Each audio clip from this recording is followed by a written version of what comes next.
Hello, and welcome back to some fucking degeneracy. Hope everyone's having a good day so far. Hope everyone's having a good one. Ooh. We're back at it again with our stupid art stuff. Oh, hey Devil, how's it going? Yeah. Had an okay day, which is a lot better than expected. It's always kind of an upsetting when you're like, that was an adequate day and that was better than what going into this day. I thought this was going to be significantly worse. And then inversely, then you get those days where you're like, oh, this is going to be a great day, and it's just garbage. And you're like, damn, I feel like crap on those. Yeah.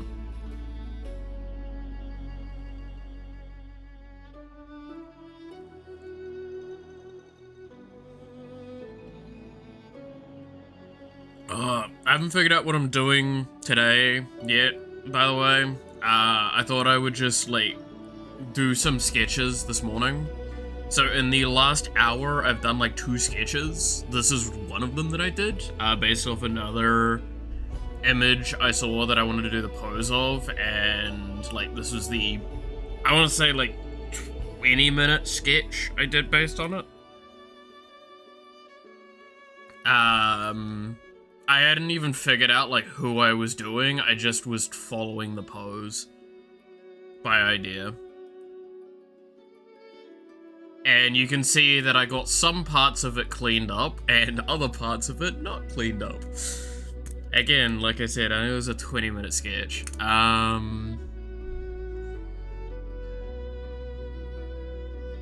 So, gotta say that I am slowly getting better at some of this, though. I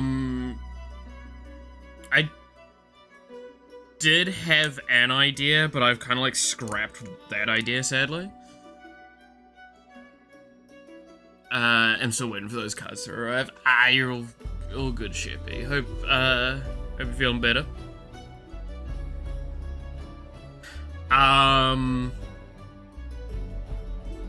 So there's this one that I worked on. I swear, the problem with giving Sheppy my address isn't even just what's gonna happen this time, it's what can happen now in the future.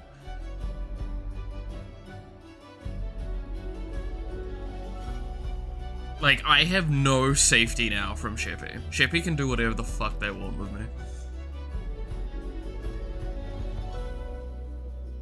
Can't wait for the day Sheppy turns up at my door, just knocks at my door and is like, hi, and I'm like, cool, and just gets on my knees.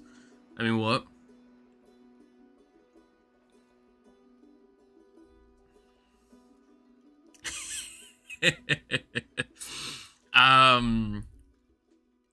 Oh, can I actually show the other thing I was drawing?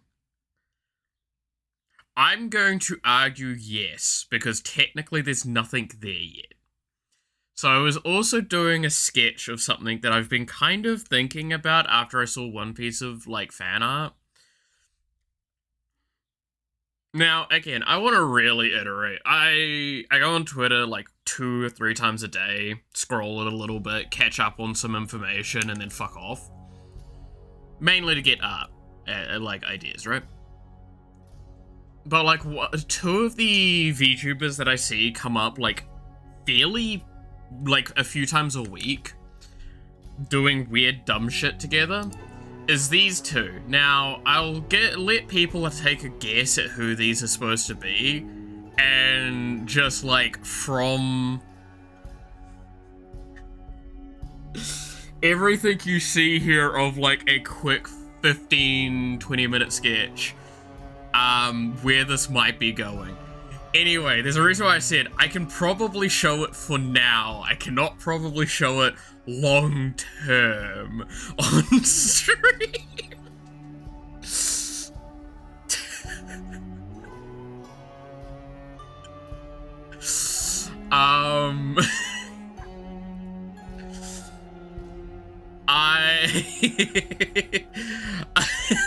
Now, you know what the funniest part about this pose is?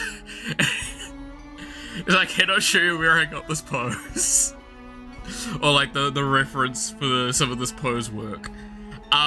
Because it's straight up from Hentai Dojin.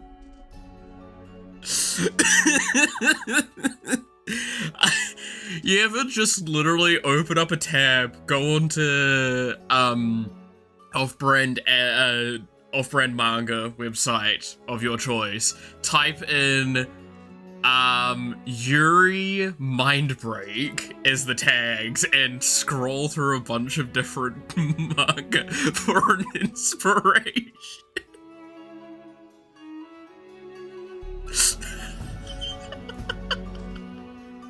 Because God knows that's what I did this morning.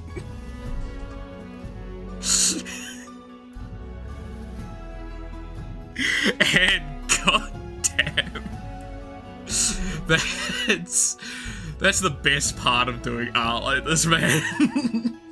Is you unapologetically just pull up fucking porn and go, yes, reference. I was looking it up for inspiration too. Exactly, it's my inspiration for getting out of bed.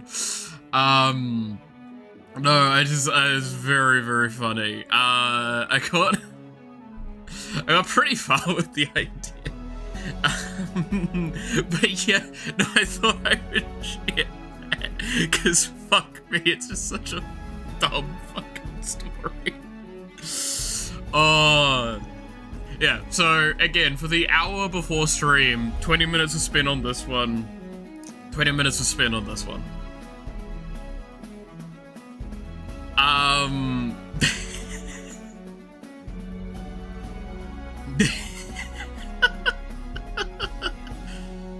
Why are we sexualizing roaches? I mean, one of them's a roach.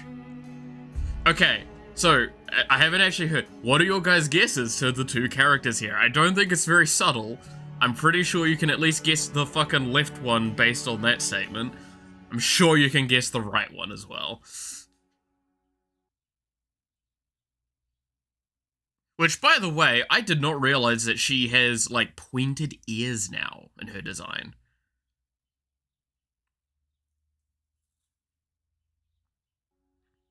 DM it? Oh, I've closed the tab, I'm sorry. I literally had it open for reference imagery, and then I closed it.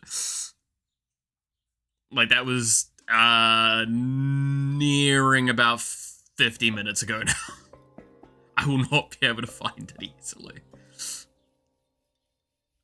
Look, I'm sure if you go on there and skim through, like, the first page of, as I said, literally Yuri / Mindbreak, you'll find it.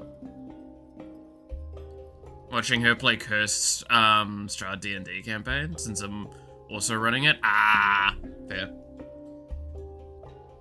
But yes, no, it is Matara and Junie, because those two are, like, some of the best thing. Did I check the DMs you sent?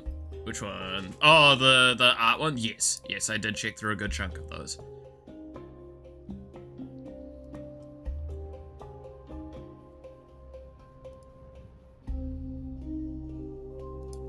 You think I wouldn't, like, look through a lot of it? Admittedly, I haven't been doing a lot of art recently, outside of, like, absolutely essential work. But that's just because I have been laying in bed, like, permanently watching anime. Speaking of which, I figured out what the issue was with my anime list. And it was dumb as shit. So one of my extensions, is I don't care about the cookies. So I had to whitelist this, and now it works. So I have started using, my anime list again for checking things out.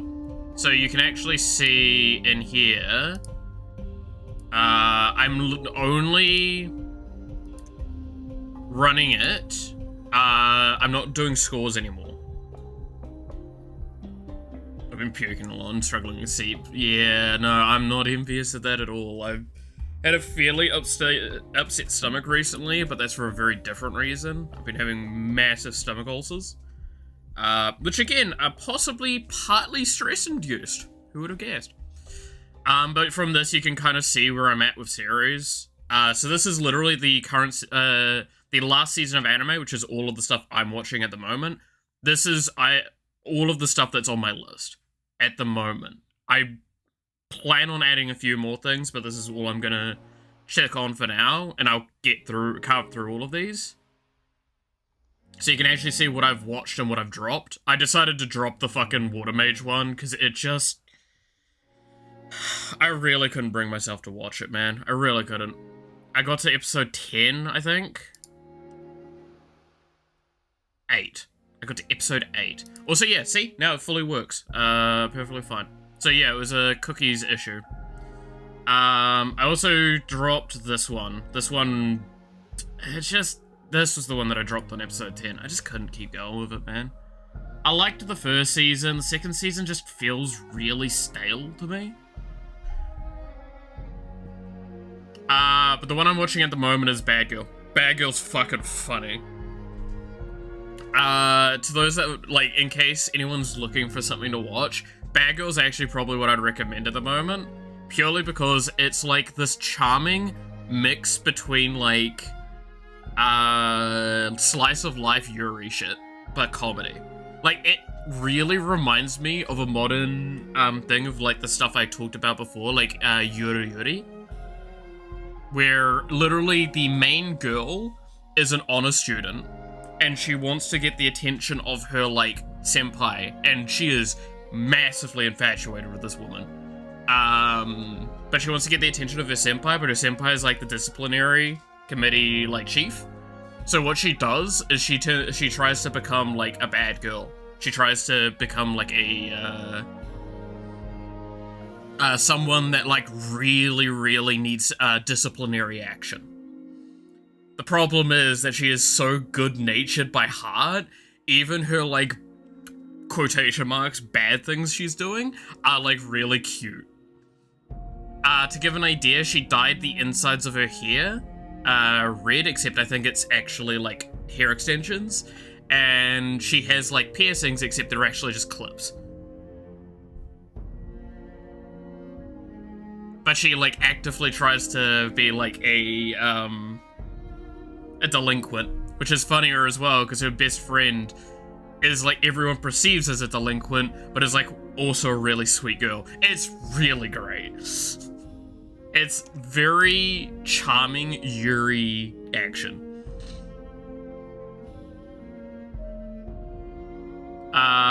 Yeah, so main girl is this girl here. This is the senpai, this is the best friend. This is the... actually, that's spoilers to even talk about her. This woman here, by the way, fucking love her. She is, like, the biggest Yuri shipper in the series. Highly recommend her. She is... So she's best friends with the senpai. And she's like, this is my number one, because she's, like, a really gorgeous woman and everything like that. She's like a snake by nature. She talks about every, like, woman as food. And then she found out about the main character, and she's like, oh, I like you, because you're, like, you're, delicious. I like my side dishes. And she basically wants these two as a fucking, platter to herself. She definitely loves her Yuri. There's actually a scene where she's scared shitless.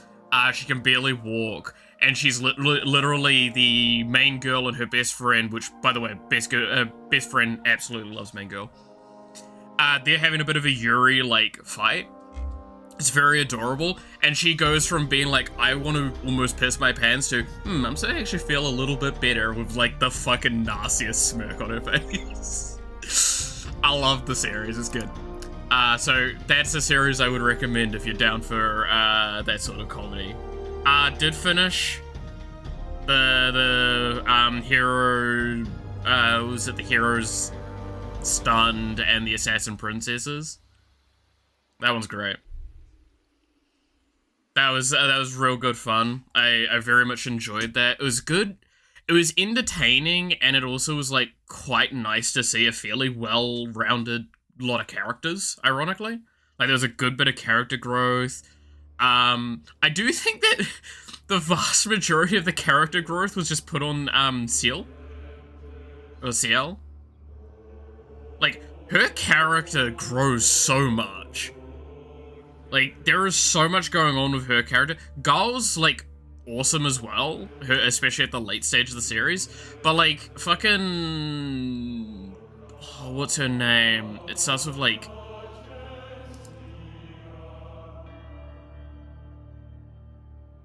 I actually cannot remember her name. Anamone. Yeah. Or Mone-chan. She's a really interesting character, but like she just reminds me of someone that really enjoyed Black Lagoon. And if you know what I mean by that. Titus.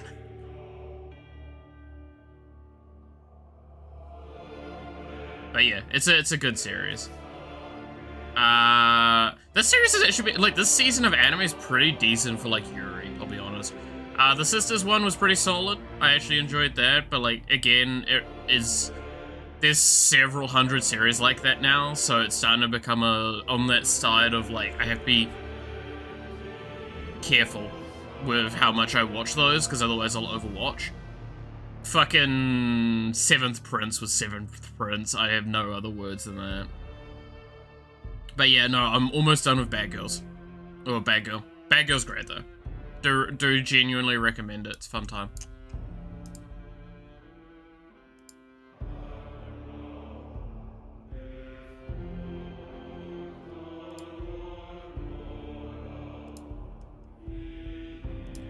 Anyway, what do I want to draw? Do I want to continue with this drawing? Do I want to turn it into someone from what we've got here? Or do I want to draw something different? Oh yeah, so to explain what I was talking about earlier, I was considering whether or not I might do a custom Final Fantasy VIII thumbnail as well. But like when I was looking up all of the stuff for Final Fantasy VIII, the non-spoiler stuff I could look up, I actually really didn't find any inspiration, and I think it's just probably better to get the fucking, like, generic game thumbnail. Because, like, I could do the generic game thumbnail in my own style, but, like... the problem is, the main, like, asset for it is basically the character holding the gunblade in front of his face. So you only get, like, basically from the nose up anyway, and it's like, at that point in time, what the fuck am I actually adding? Right? It didn't feel... Looks like Takken? Yeah, it was a Takken pose.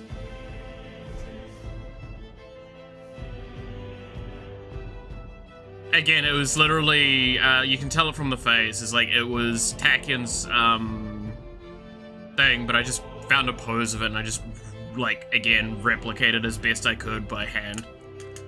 It's what I try and do the most in my spare time.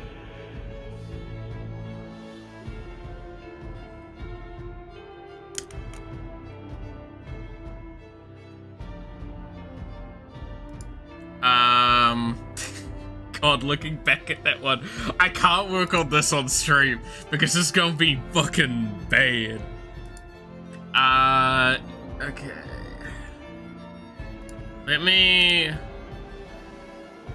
By the way, in case you're wondering, this is like my reference for Juniper, that I had.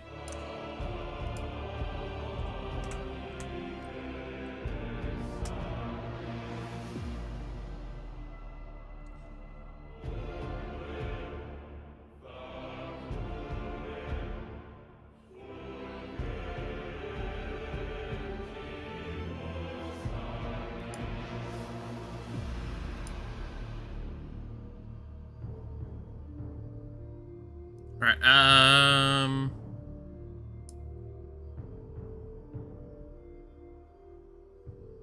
also, I found the dojo in like 5 seconds. You really did just look up Yuri Mind Break and click something. Yeah. It was a good pose. You telling me this wasn't a good pose?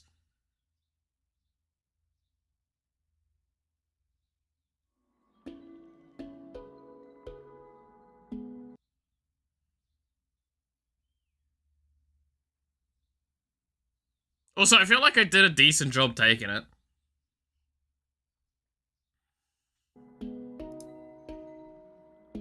Y'all think I looked up things, like, very incredibly hard. It's not hard to find this shit at quick glance. See if there's anything in my, thing that will give me inspiration.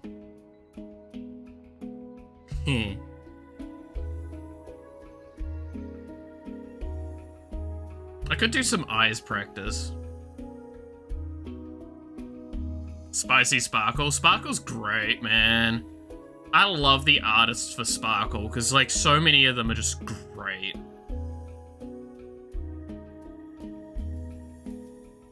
I still kind of want to draw something like this.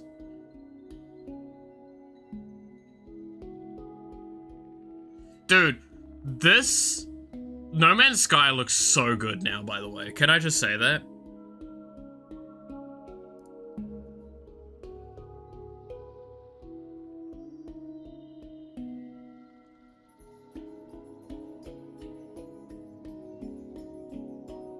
Oh, also, can I just stress how I think I've shown this before, but how fucking sick this looks.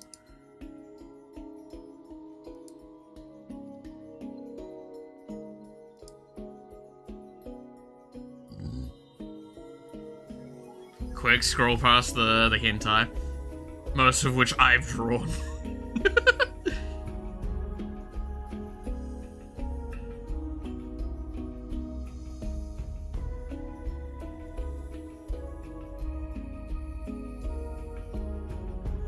It's really fun looking through my liked stuff on Twitter, purely because, like, you can see how much of it I've grabbed because, like, it's very clearly, this is a really good pose.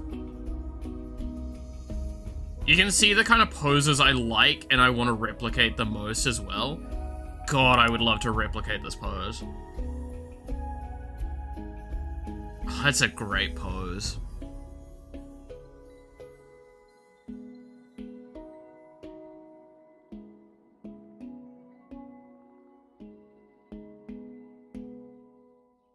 The shape's not quite right on the ass here, by the way. It's not easy for y'all to see, but, like, the ass is, like, the body comes down here, and then all of a sudden the ass is, like, here, so it's like the body does a weird shape thing here. This part back here is a bit too flat.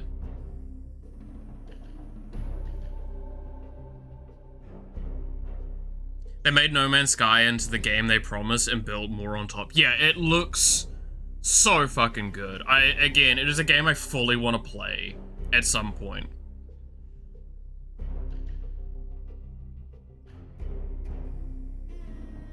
You like them looking down on you, you shitty parasite. I mean, what? Yeah. The amount of fucking hentai I've drawn like that now, it's probably starting to corrode my brain. We could draw that pose, maybe. There's also that pose, which is nice. Oh, actually, okay, one thing I'm gonna call myself out on, and fully call me out on this. So there is AI artists that I follow, purely because, again, this is the mistake a lot of people have with AI art, but this is my personal belief. If I take this piece and use it as a reference point, then I don't see a problem. If you post this as, like, actual, I'm really good artist, I'm a little less impressed with you. Again, it's the same as, I think I've got another thing for this. Give me a second to try and find it. Actually, I think it was on stream a moment ago. But I can actually internally to, Clip Studio, yeah, here it is.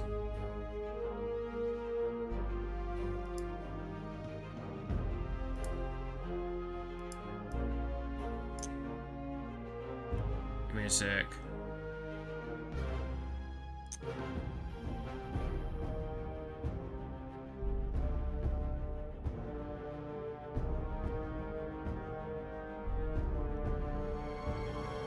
But yeah, if you're gonna call me out on it, go ahead. But like, this is a system that already exists inside of Clip Studio, so I can actually use a 3D, the 3D engine rendering, and I could just do this.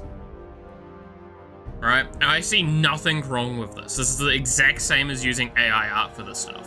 This is like, I have now got an idea of this, because sometimes you just can't find the pose. Sometimes you just can't find the pose that you've got in your head, and you need something in front of you to visualize it. It's the same as this stuff. As long as you don't pass it off as brand new sort of thing, that's fine. That's not the problem with AI art like that. But again, people will often respond with like, oh, it's tracing. So you'll see that again, like this person I look at a lot because I actually do really like a lot of the poses that I get out of it.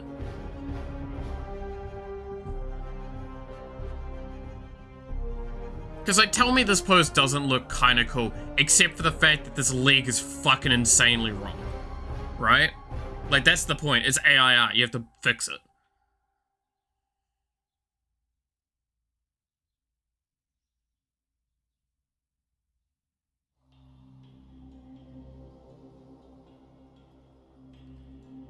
Thumbs up on that again.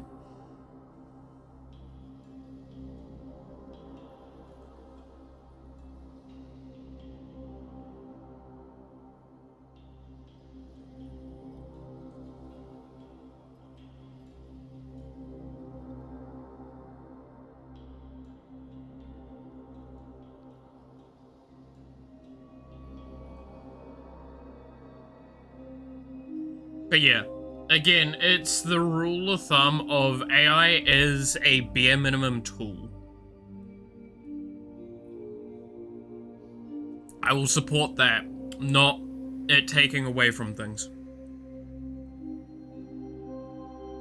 It should make things more efficient and easier. It should not make things, like, not needed. That's the mistake.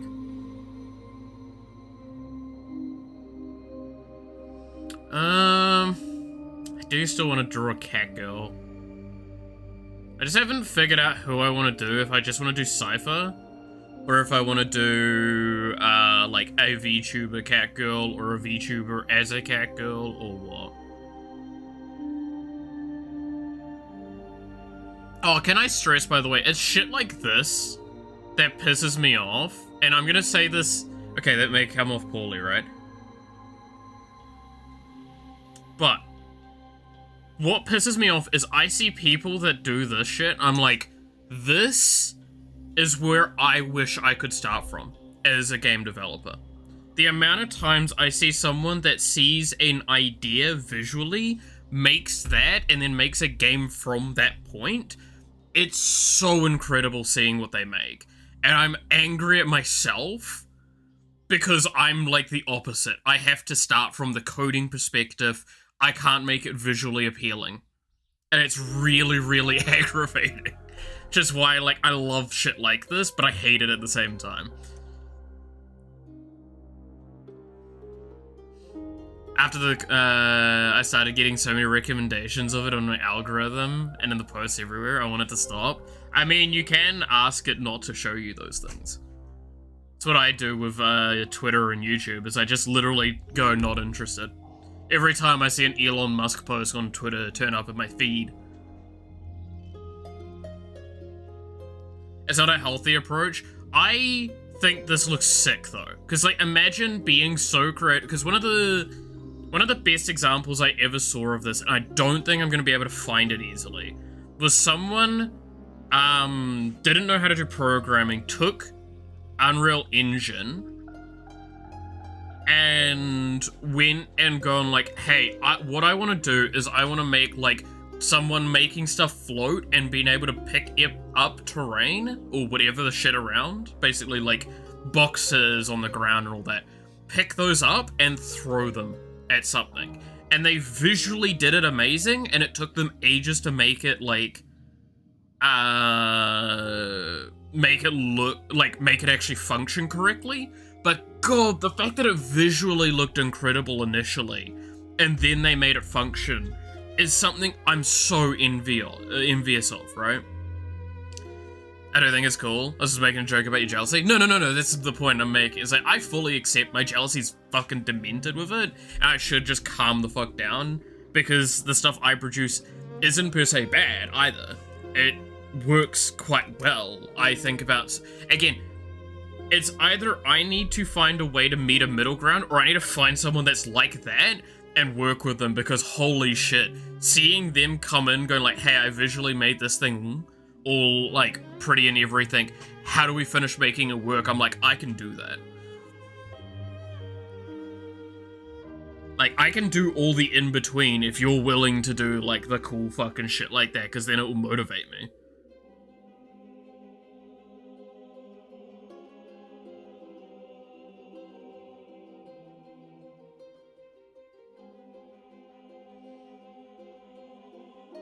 God, I fucking love this one.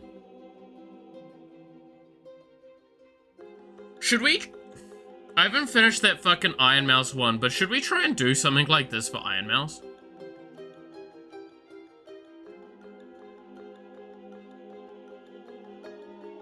Like Battle Queen? I think it's like typically what it's nicknamed as, this style. Now I want to work on the other Iron Mouse one, just so I can finish it, so I can work on this. Okay, let's work on the Iron Mouse one a little bit. Because I haven't finished that one any further than I think I showed last time.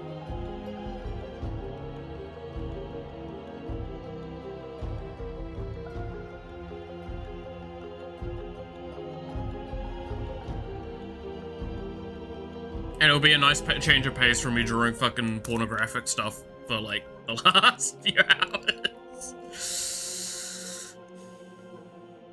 Mouse would look cool in that pose. Mouse would look very cool in that pose.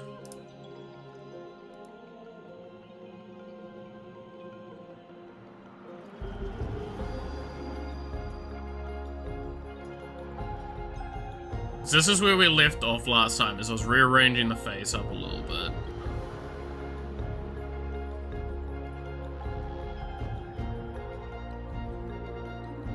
Which I think now the hair is too narrow, looking at this.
God, it's really funny looking at that because you get to see how far, like, the face has changed. Can I check memes? Sure.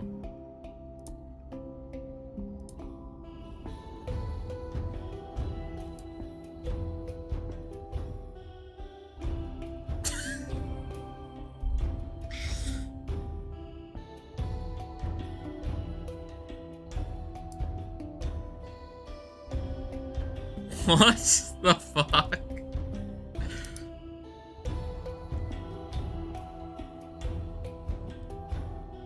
Nan desu ka?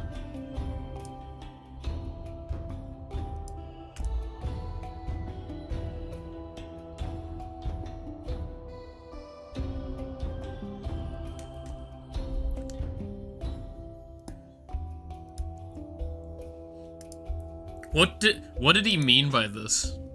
What did he mean by this, chat? What did he mean by this?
Am I wrong, though?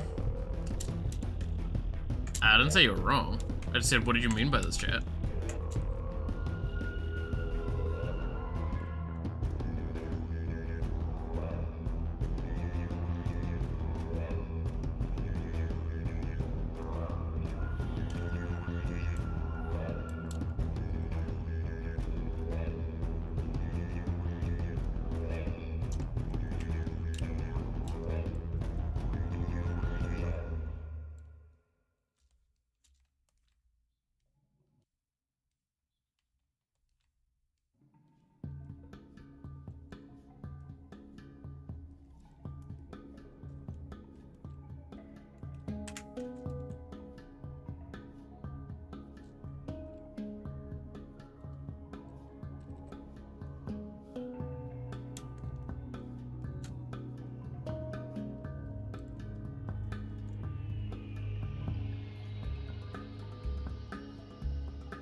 So what's the plan for today? Finishing up this Mouse Magico for another drawing or Mouse after.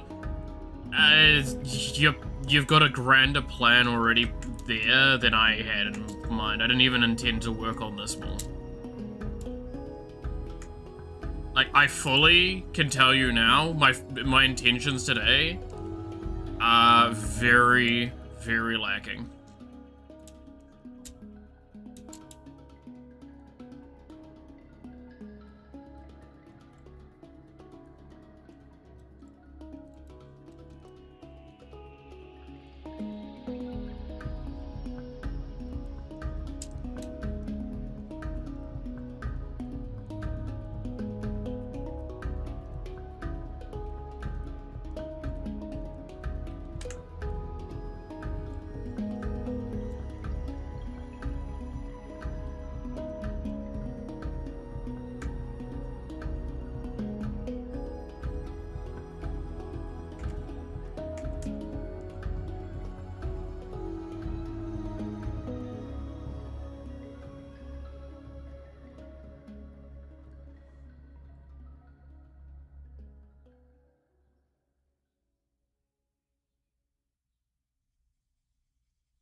Picture of a man being kicked in the balls, hell yeah. See the vile shit my IRL homie sends me? Go for it. I'm always curious.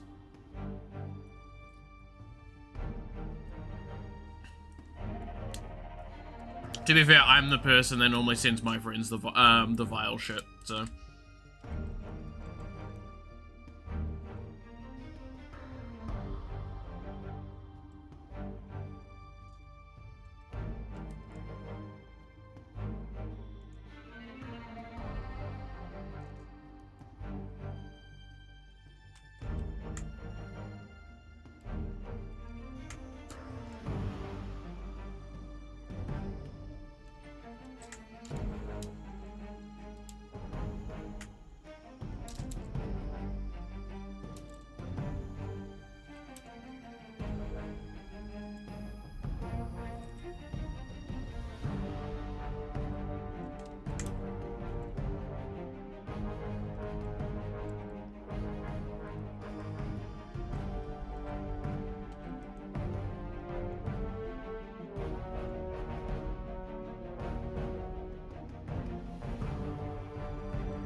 Language Polish and corrected devil to devil. Idiot, but worse. Alright, let's see.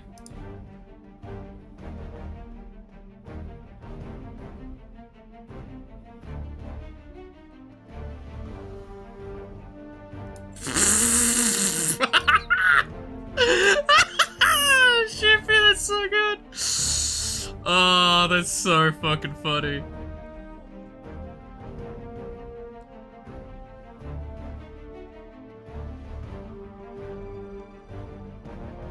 I actually love that.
Alright, there we go.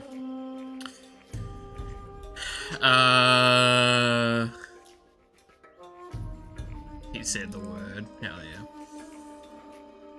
Feels like a borderline slur to some people.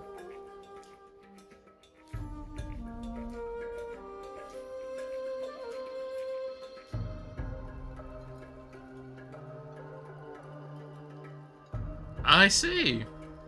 And we did that for no reason. Did you learn that one thing you sent weeks ago? Fucking forgot. I fucking forgot. I'm sorry. And we did that for no reason though. It's fucking funny. It's the, like, unsolicited nature of that makes that funny to me, I'll be honest.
Ah, those eyes actually came out pretty decently. I'm a little shocked at that, I'm not gonna lie. He bullied by being cringe. To be fair, anyone that plays, like, VR chat, regardless of anything, inherently, like, loses a lot of rights to being, like, a normal human being. That's just kind of like the law.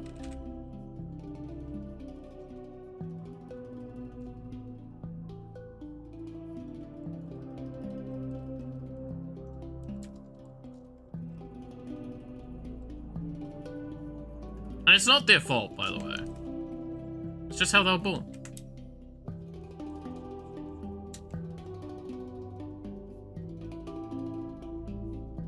They were made that way.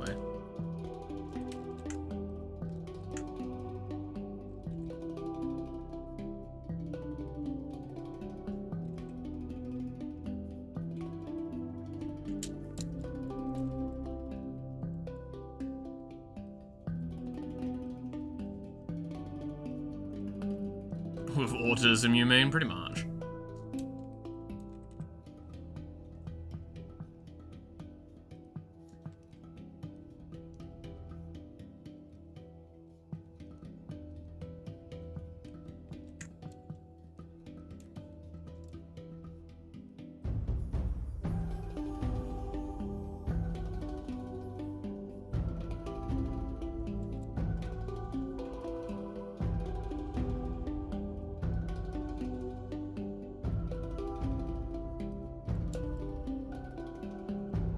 Just reminds me of that one meme clip. Where is that woman talking about like a guy that she went on, I think it was went on a date with or met and was a friend. And it's just like, Oh, and he gave me this, like, cool rock and, this, like, other thing. Like, this cool rock that feels really nice. Which is a really cool way of him to telling me that he has autism. I'm just like, damn. I mean, it's not even wrong, too. The amount of, like, autistic people I know that I sent that to, and they're like, yep, yep, That is how it works. If we give you, if you get a shiny rock from someone, that's their way of showing that they're really fucking in that house. Which, I'm gonna be real with you, cool shiny rock is cool shiny rock. I'm not gonna, like...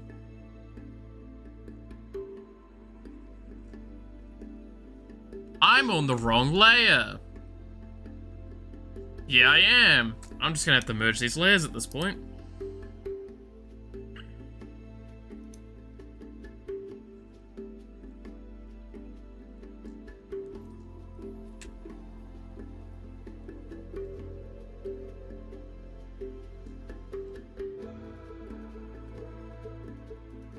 Oh, that would explain why some of this has been so weird.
There we go.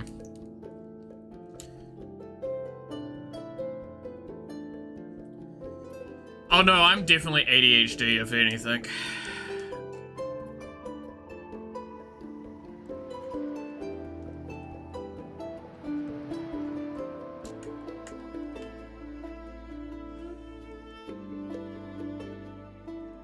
But as me and my doctor concluded at one point, I'm probably on the spectrum, but I'm probably not far enough on the spectrum for it to, like, pretty much guarantee the fact that, like, if... Okay, so, little thing, I don't know how it is in other countries, but here in New Zealand, if I was to go and get checked, right, to get that confirmation, I would be having to spend a few grand on that, and I don't inherently see how that would change my day-to-day life for the better to spend thousands of dollars to find out. It's like, congratulations, you have X or Y, right? It's like, cool. What does that change? Now, that is not the case for everyone. For some people, it actually matters quite a lot, and I'm not deterring from that. Highly recommend looking up if you can. But, yeah, that's why I say, like, for me, it's spending thousands of dollars or something that's just like, eh. What is ADHD and what is autism? So... Again, not a specialist in these fields, so I'm probably not the right person to, like, fully encapsulate the grander scaling of these spectrums. But ADHD is often attributed with, like, lack of, focus or direction outside of, like, very specific sort of things.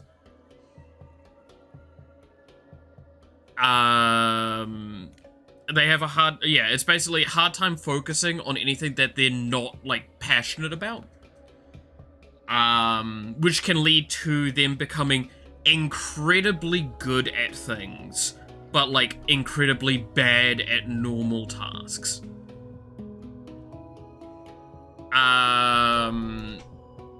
Autism's kind of like a stimulation thing.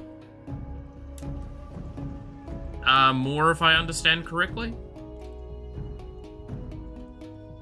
But it's kind of like filters aren't there as easily for some autistic individuals.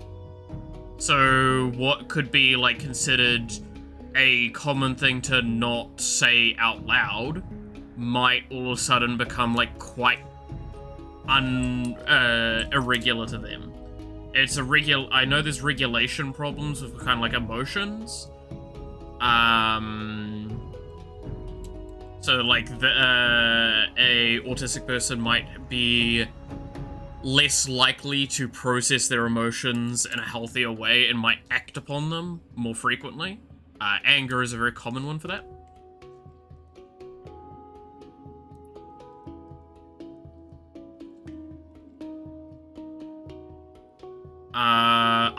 I'm breezing over a lot. I have friends that have studied medicine that have explained these to me significantly better. And is why, like, again, it's very clear to everyone around me, I'm probably, I probably have ADHD on a somewhat notable scale.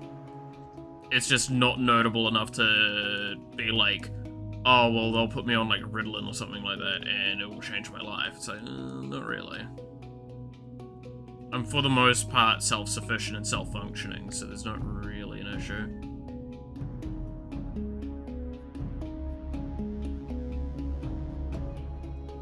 And plus, I don't want to hide behind keywords as an excuse to me not being capable of doing something, because these things aren't, like...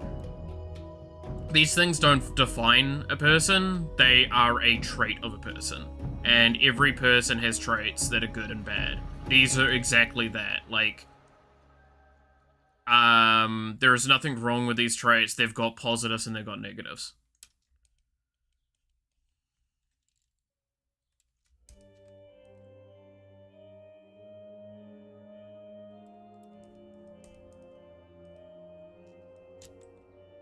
We can actually look it up in a second if you want to have a deep dive into that. I'm actually curious now, because, like, again, I know I'm not doing the descriptions justice. Like, by a long shot, I know I'm not doing them justice.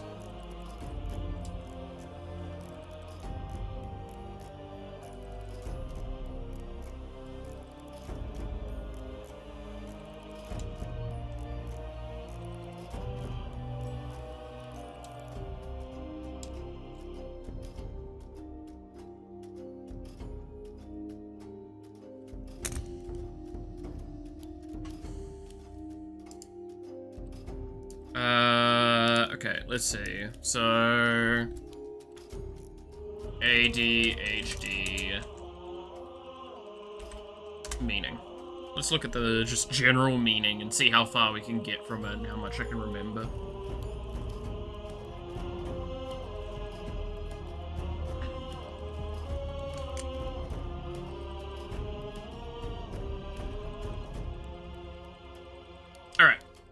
Attention Deficit Hyperactivity Disorder is ADHD. It's one of the most common mental disorders affecting children.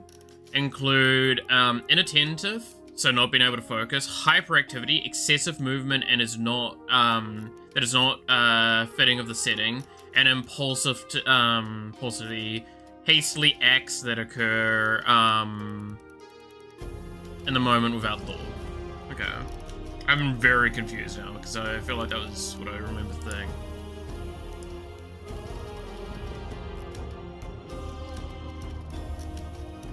Again, the other point to be made is, like, we're looking up stuff online. You have to be very careful with that.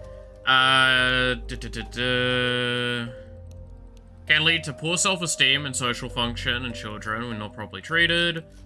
Experience poor self-worth, sensitivity towards criticism, and increased self-criticism possibilities stemming from higher levels of criticism throughout life. I fucking read that one.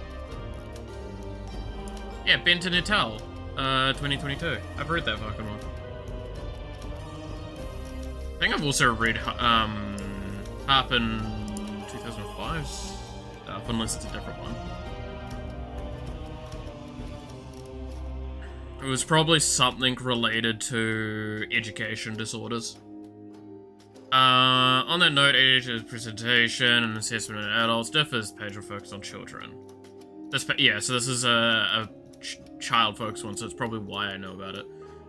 Whereas autism...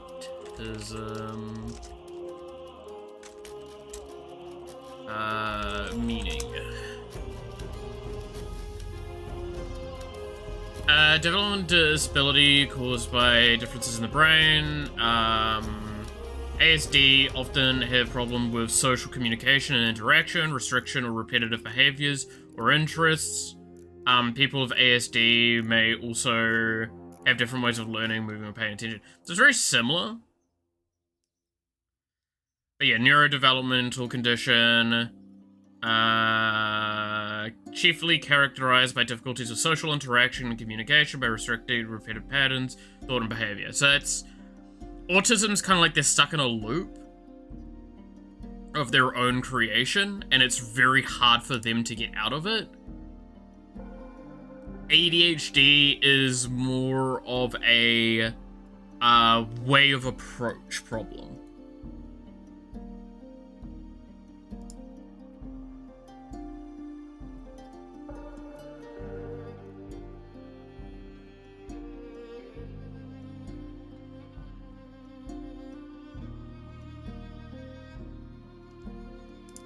Curious what this one has. You do have a small attention span. I would argue I've got a pretty decent attention span, but the problem is I have a decent attention span to very specific things.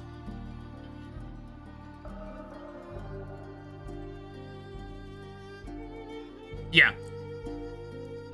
No, so this is like, right here is exactly what I'm talking about with stuff. So like key symptoms of ADHD in adults is difficulty paying attention, for example, to work-paced tasks, conversations, personal belongings, hyperactivity, for example, fidgeting or being unable to sit still or talking a lot. I fidget constantly. It's actually one of the things that I'm glad that I don't have my camera on for anymore, because I'm always bobbing my knee or like tapping a leg or something like that.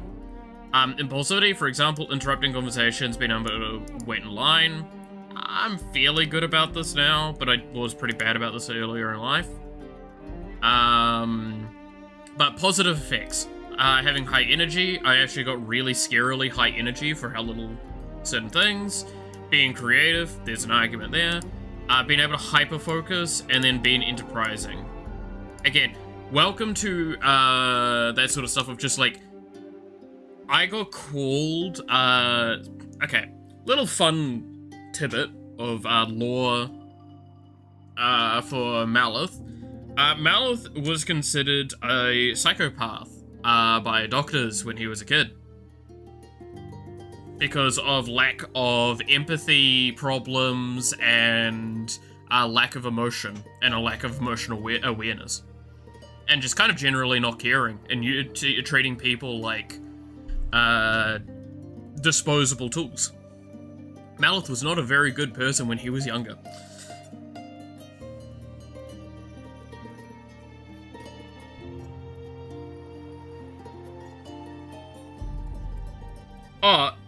If you want an answer to that, Clap, like, short answer is everyone is on these spectrums. This is, again, they're spectrum-based. There's, like, got taught how to feel with the wooden spoon, pretty much.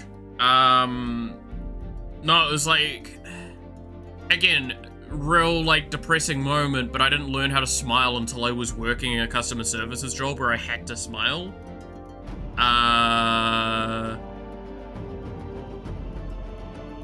And that was the point in time where I learned how to smile.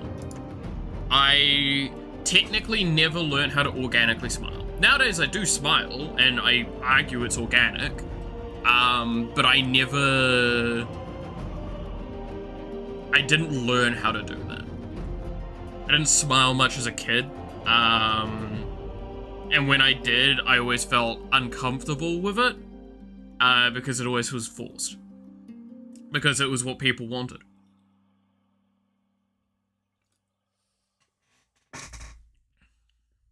Which is why I have, like, a resting face that is absolutely shit scary to people.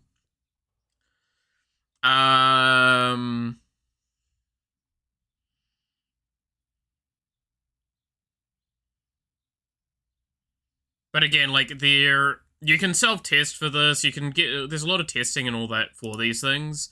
The problem is with these is, as I said, if I was to actually properly get this tested, I'm spending, I think it's like 4 to 8 grand to get it actually tested.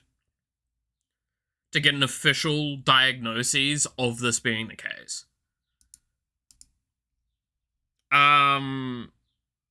Like, fuck, a lot of the people I know are autistic. A lot of people I know are autistic, and there's nothing wrong with that, by the way. I'm saying it in a sense of, like, no, they're the ones that told me this, and they were very honest about it, and they're very upfront about what it means and doesn't mean. And that's how come I've learnt to work around a lot of these things.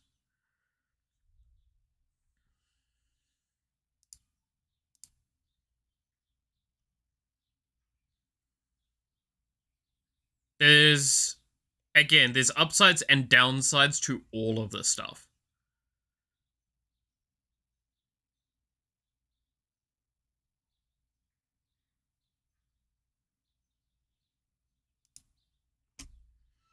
Might as well pay to have a fake paper saying that you have it. Honestly, yeah, that's kind of the thing. But, like, again, we're talking official medical diagnoses, so all of the doctors and everything behind it are tick it off.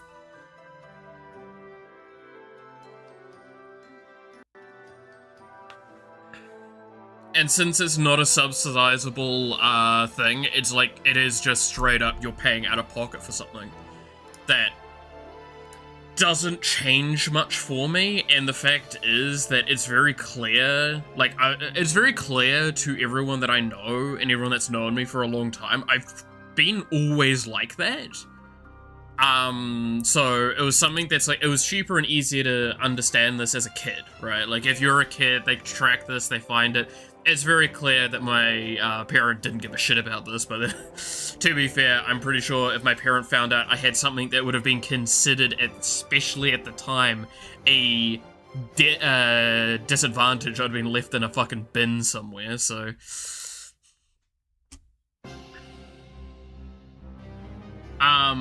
But again, like, the point to be taken away the most from those things is that there is nothing wrong with them. They are advantageous in some regards and disadvantageous in others. Should sell you for parts? Probably.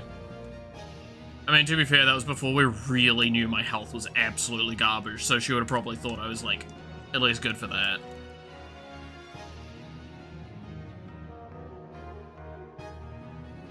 That's when they would have tested my heart and gone like, whoa, he's actually garbage. That speed, I'd be kicked to the curb then.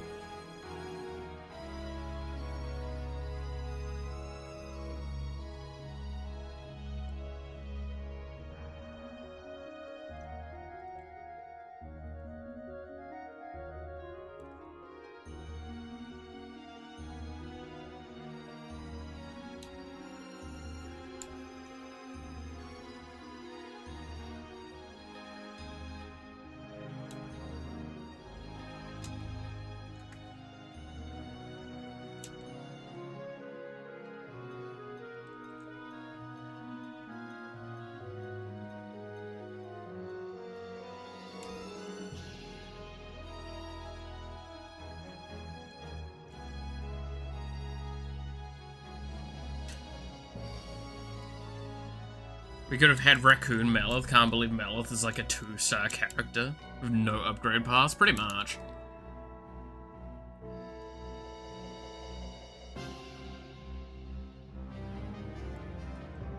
Dude, I would definitely be at best a 4-star character in Star Rail.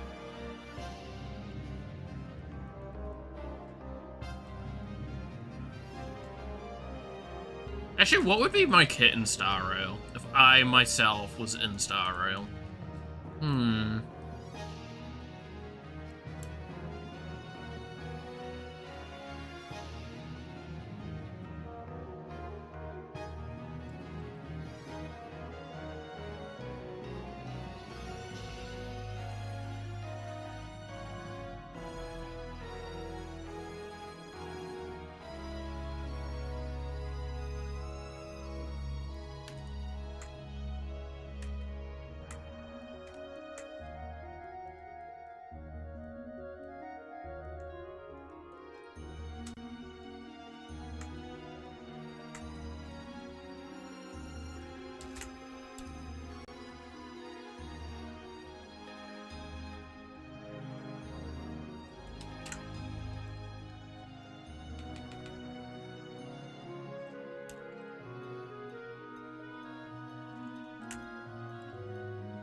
Alright, there we go. Self-damage for sure. Control if we take your shitty manipulative young self. Get a boost to when standing to these hard characters. Hell yeah.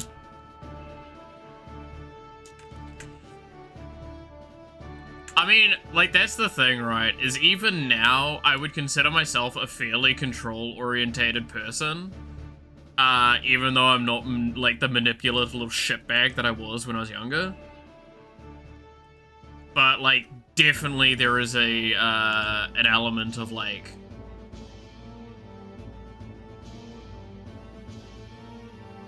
What would my kit really be? Yeah, it'd probably be, like, spend health to give, like, a buff. But, like... I would then have it that if I get attacked, whoever I gave the buff to takes the damage instead.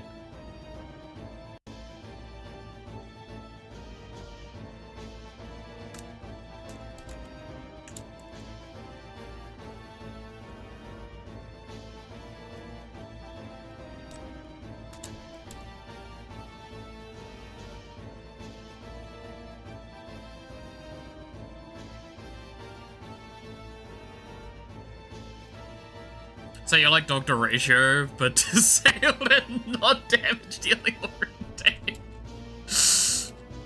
Damn.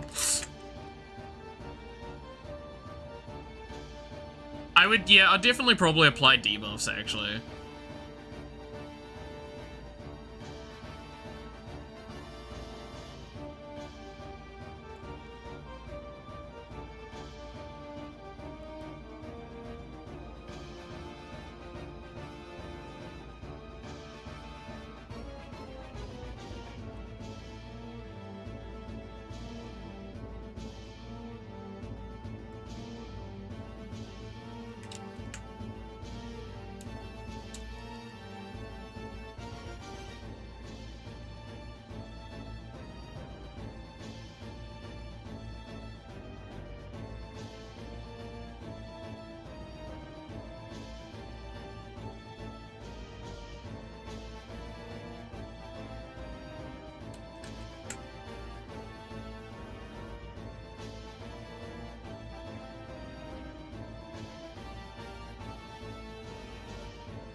Fucking run your mouth with the most vile slurs known to mankind. Oh, I could definitely do that.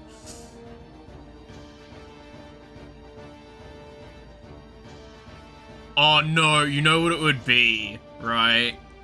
Is it would literally be like the, oh, what's that one D&D effect?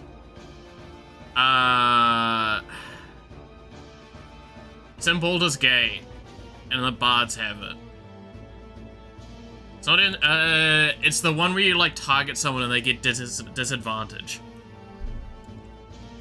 And you say, like, a really mean thing about them.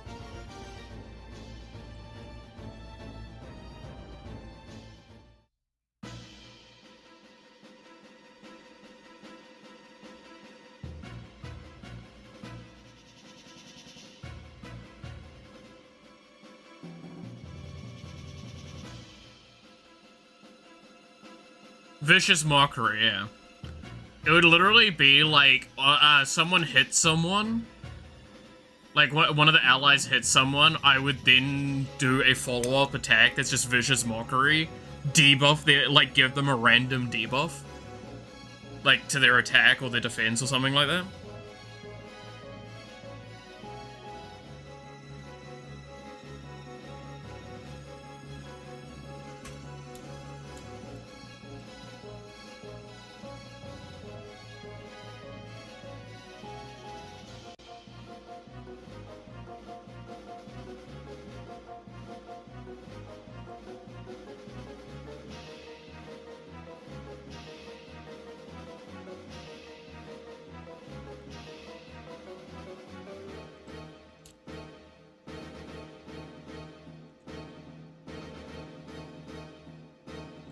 Until 3 days ago, yeah, when you fucking murdered them.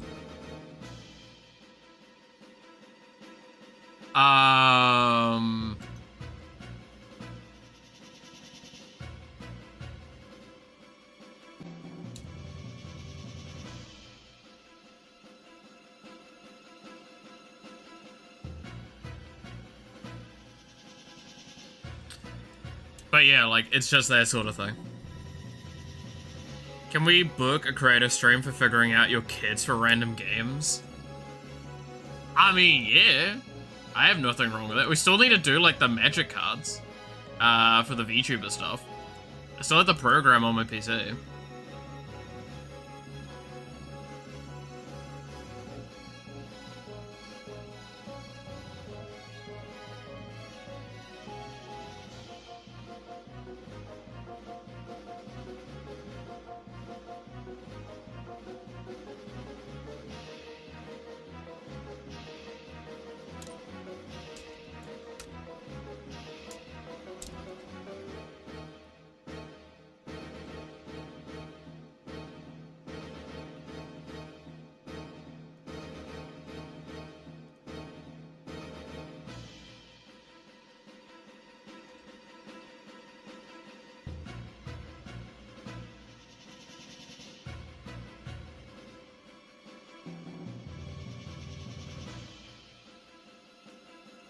I mean, did you not see the thing, was it Matthew posted in the Discord as well? That was good fun.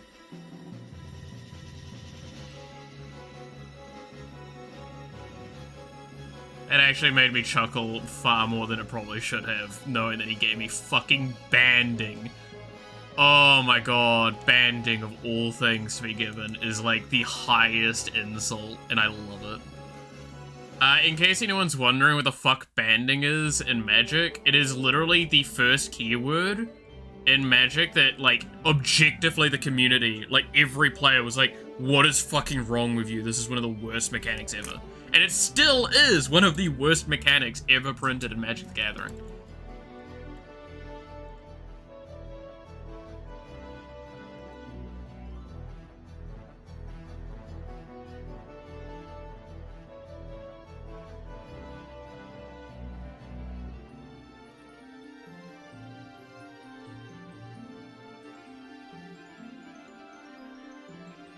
Which to say a lot after all these years, it's still up there as, like, the worst.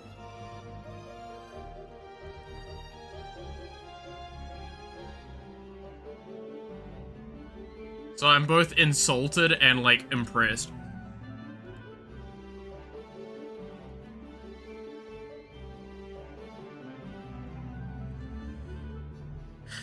Two things, getting highly dizzy, and one, pack has been delivered.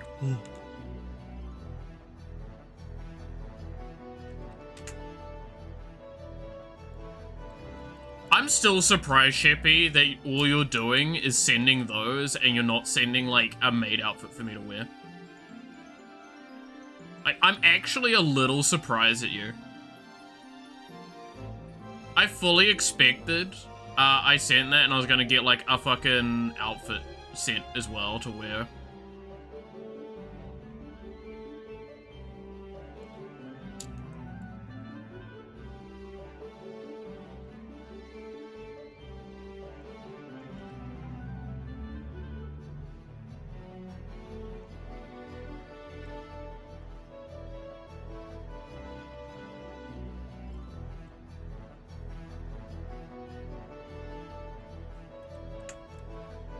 Not yet, yeah.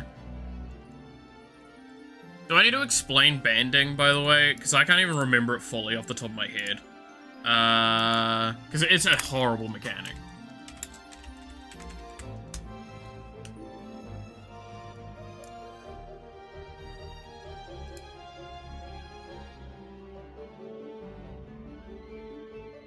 Like, this is literally a mechanic, they've never printed it again. Alright, banding is a keyword ability that lets a player from bans from their creatures and during combat takes the right to distribute damage. Yeah, that's right. So, okay, this technically doesn't this puts a new thing into place as well, because this is the funniest part. So, how damage was handled before in Magic the Gathering was, if I would block, right, there are multiple additional stages that would exist before than what is currently, which is in response to the damage being dealt. So, when a player attacks, they have to allocate what damage is going where, right? So, if I am blocked by two creatures, say both those creatures have 3 toughness and I have 5 damage. Clearly, one of these dies. But which one? Where am I allocating my damage? So I allocate 3 damage to one thing and then 2 damage to the next thing. Cool. So one of them dies, one of them doesn't. In response to that, you used to be able to actually take actions during this time, right?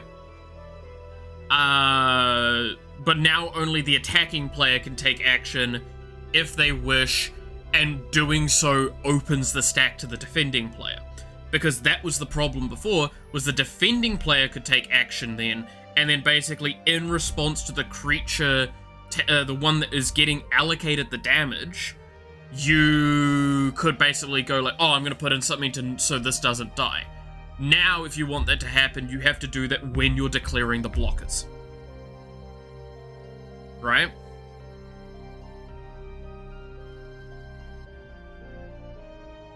Or like when it moves to a damage step, you have to do it. It's much more complex now, but it means that the defender doesn't get like super free actions to do in response to stuff, to bait out a bunch of things and then fuck with them.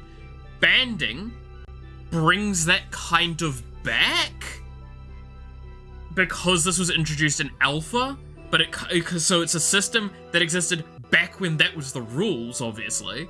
This is a rule, by the way, that changed last year. To now being, like, no longer uses the stack and shit like that, and it's just way better. Banding uses that, and it basically means that...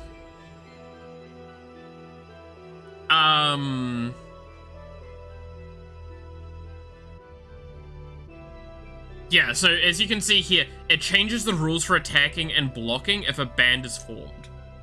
So any creatures with banding and up to 1 without can attack in a band. Bands are blocked as a group if any creatures with banding you control are blocked or being blocked by a creature. You can divide that creature's combat damage, not its controller. among any of the creatures that is being blocked or is blocking. So it basically means you can now distribute everything.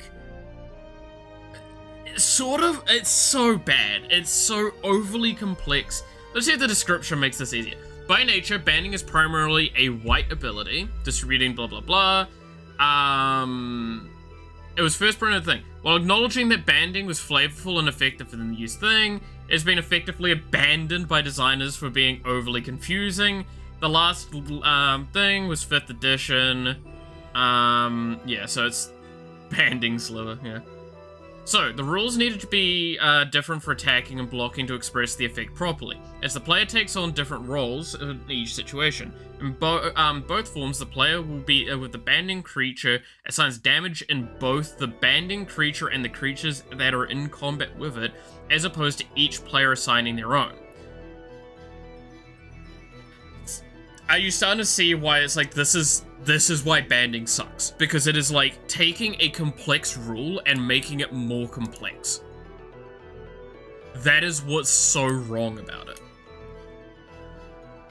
But I feel angry hearing it. Yeah, think of it best as like, basically, yeah, it is taking a system that they actually literally removed from the game for how overly complex it was, and is a worse version of that. Like, that's how bad banding is.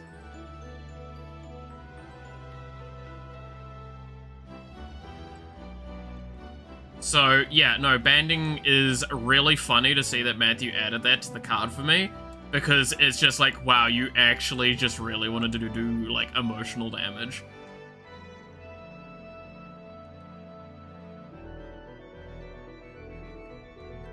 A Yu-Gi-Oh card? Oh god. Is it in the Discord? It's in the Discord, isn't it? Am I gonna be upset? It's a spell card. You and the other opponent have to discard your hand and throw out all of your Yu-Gi-Oh cards and start playing Magic the Gathering. Yes! Oh, that's such a good card. I like that card a lot. Can we play with that card? If I'm playing Yu-Gi-Oh, like, it's literally gonna be like 20 of that card. Yes, I know there's deck restrictions. Fuck you.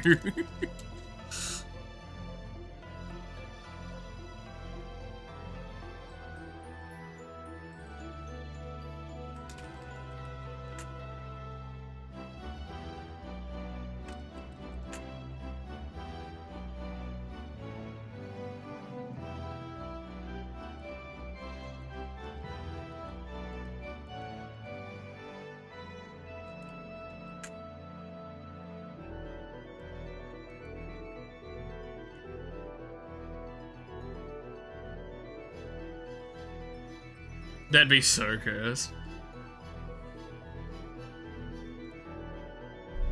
You play both at the same time? No, please, no.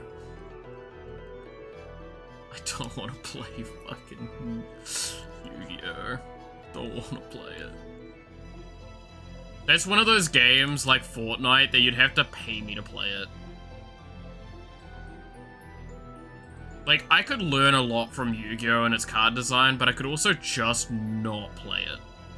And be substantially happier in my life.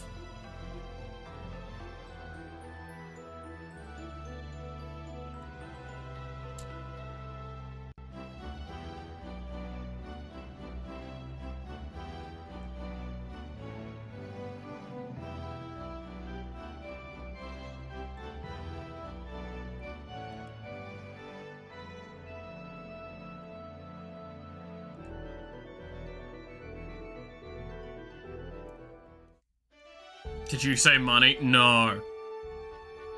I'm gonna say now, to get me to play that, play Yu-Gi-Oh, you'd have to pay way more than any of y'all can afford.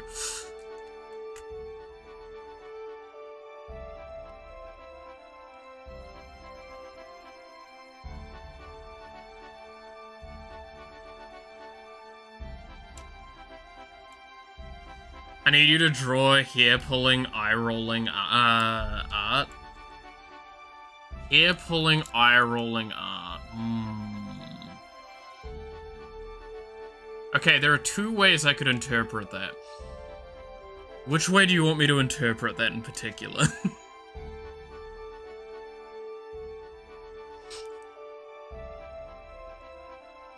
Please understand that my brain is still cooked from the fact that I do lewd art all the time.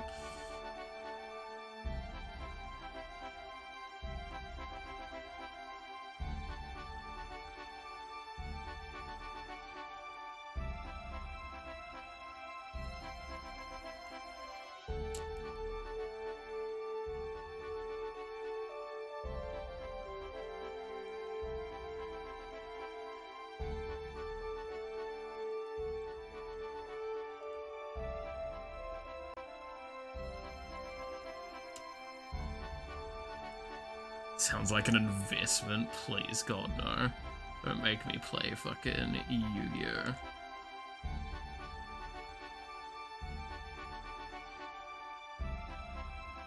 I really don't want to. Fortnite has Miku? I know it does, and I was, like, very close to playing Fortnite because of that.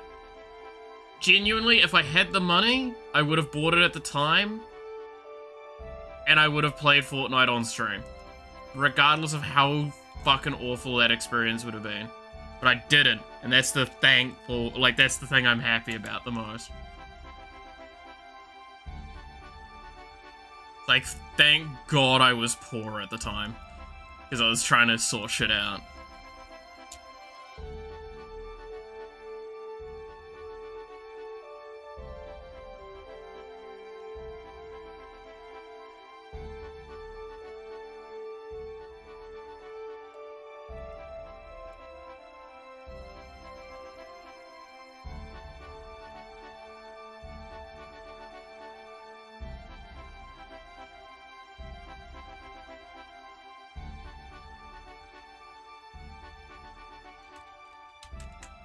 Still means I've not ever installed Fortnite. Blessing from the Lord.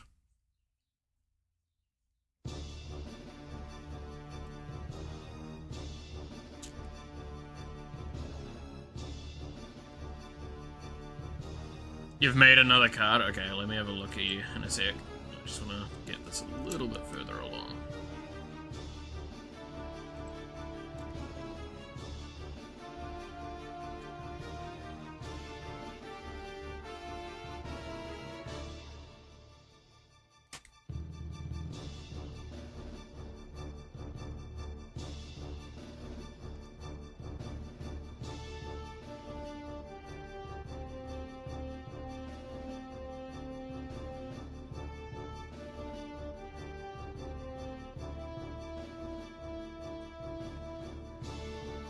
Smut. Like the smut I've already drawn before, or... Again, I get paid to draw smut.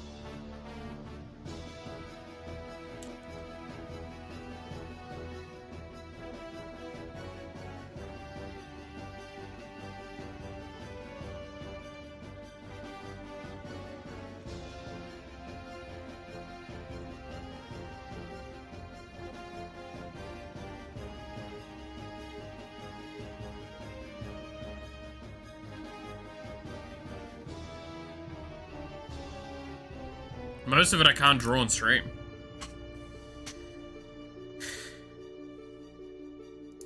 Alright, let's see you made a counter. When your opponent activates a spell card that mentions Magic the Gathering, negate its effect and destroy that card. How fucking dare you?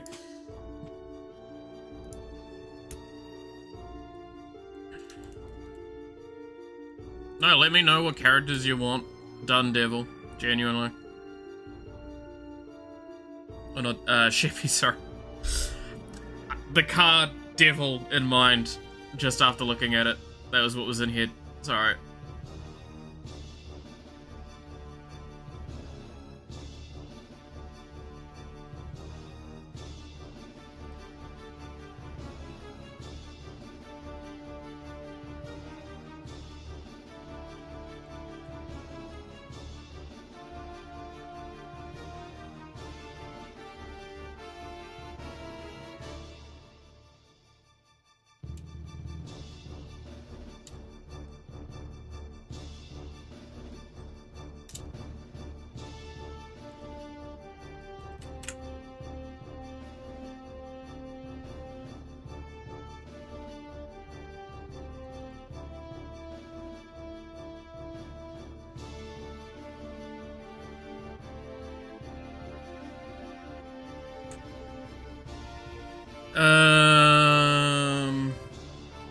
All your viewers will soon just be Pink Devil. That's fair.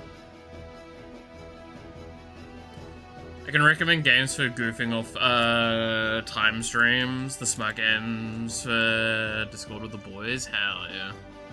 I mean, again, it's the... You want to know the real reason I don't play games much off stream? I've talked about this like a few times. It's not because I don't want to, it's just because I don't have time. Most of the time, anytime my brain's like, oh, this is a time I could play games, unless there's like a specific game that's really coming to mind, my brain's also like, or you could just be working.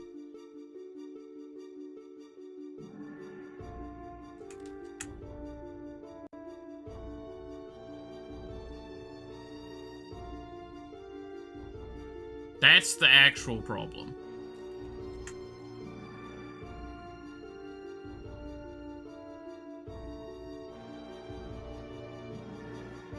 You think I don't want to boot up Warframe and play more of that?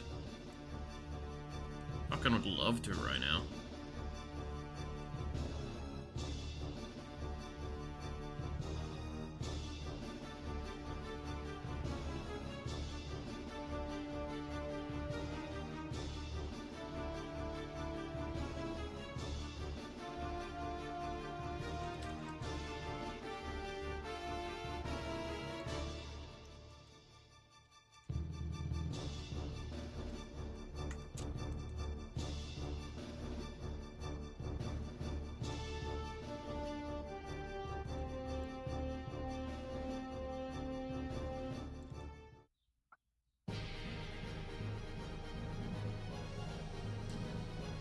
I mean, more, not dedicated streams. I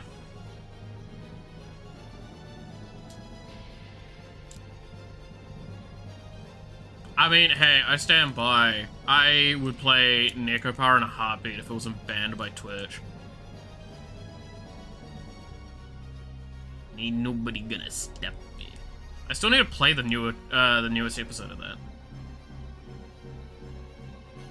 It actually bugs me that I still haven't.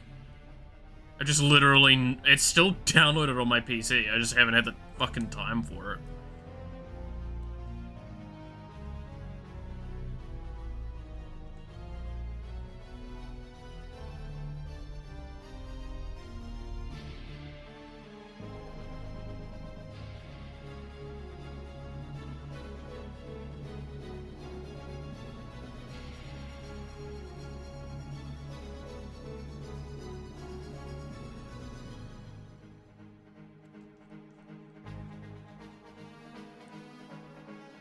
And then you would cry watching a cat kill sex scene. Fucking damn right I would. You laugh, but like that was a good as fuck scene.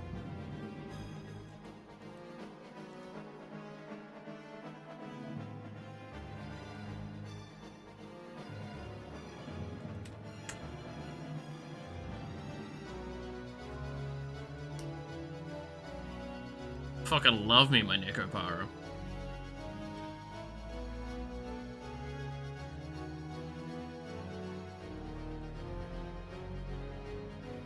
If you play Girls, Girls, Girls, that doesn't come to mind, so probably not. Stream it on Discord? Yeah, but like, what's the time that I would do that? That's, like, okay, like, real moment, right? Outside of my actual stream times, when can I do that?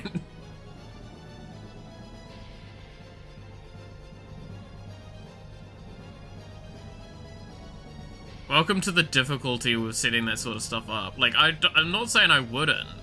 It's just, like, it's my day off? Or I replace a stream with it. It's a very difficult timing for it.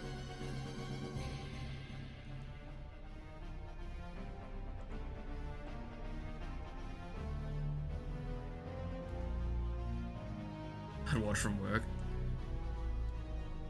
I played Corn. Eh, it's better. No, I cried a lot in the last couple of days.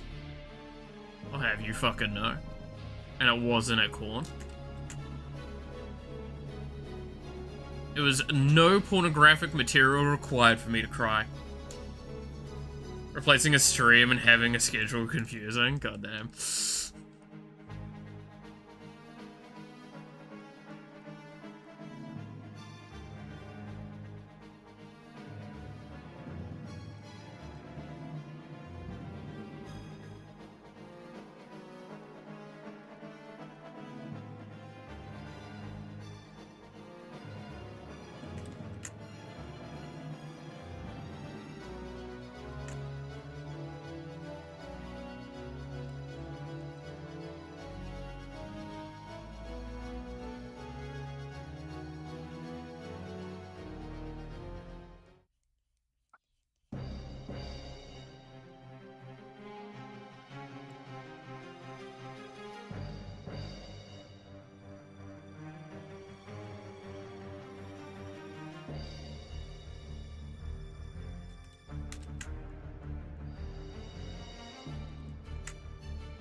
There we go. I've puked a lot. That's not good to hear, Shippy.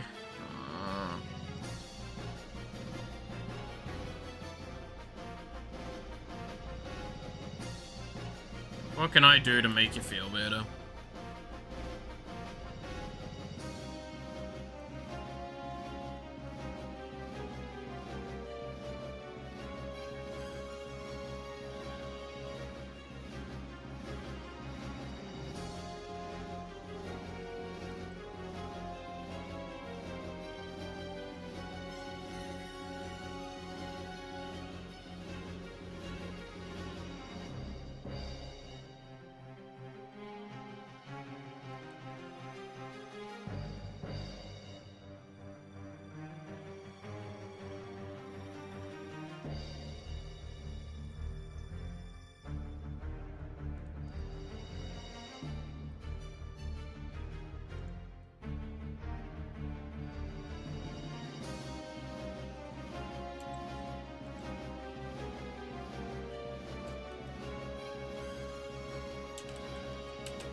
Let's see. Vitamins and clutch, oh yeah.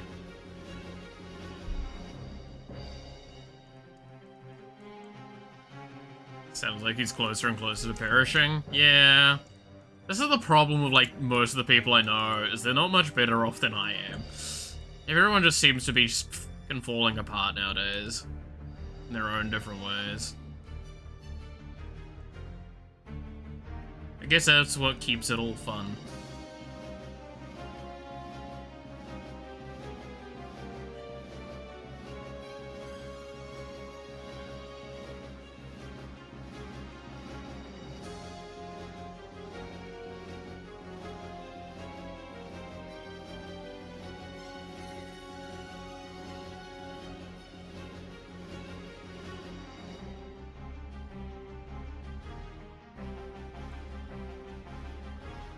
I'm actually surprised how many of my friends I have that are like that. I vibe and I vibe till I vibe no more. That's fair.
Okay, there we go. Alright.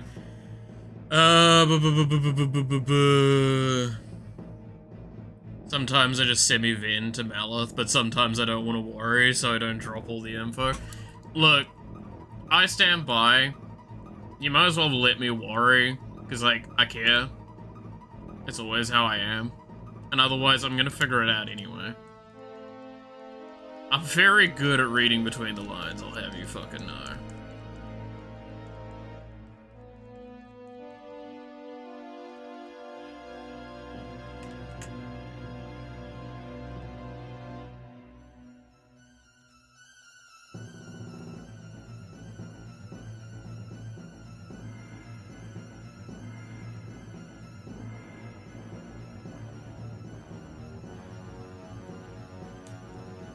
But yeah, let me fucking worry. That's my deal.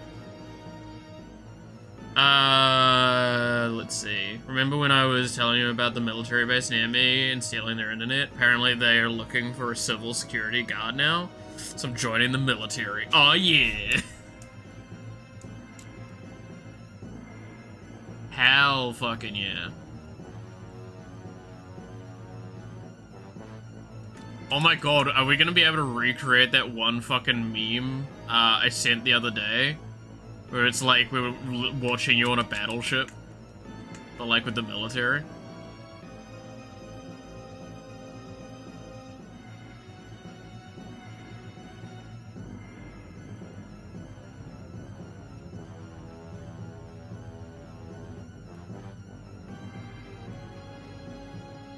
It is necessary in my opinion. Switching the best. Oh yeah, no, so straight up, I have the opinion venting is absolutely essential to, like, get through your day-to-day. There is a finite point where it's no longer helpful for you, which is why, like, I'm someone that knows, roughly speaking for me, where my point is. I just know that I'm not going to remember it in the time, right? So I make an effort to always be really cautious when I'm venting to people, which is why I don't actually vent to people very often anymore, admittedly. But I have a cautious thing about venting to people and going like, this is me going too far, and it's no longer me processing it, it's just me, like, dumping it. Because that's the thing, venting helps process. That's what you need to kind of, like, keep in mind with it all.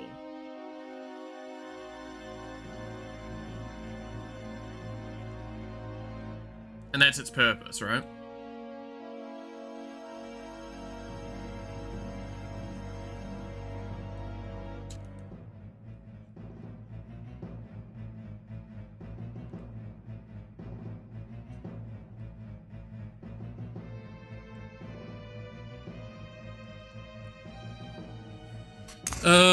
Let's see. When I get into the tank, you'll know. Hell yeah.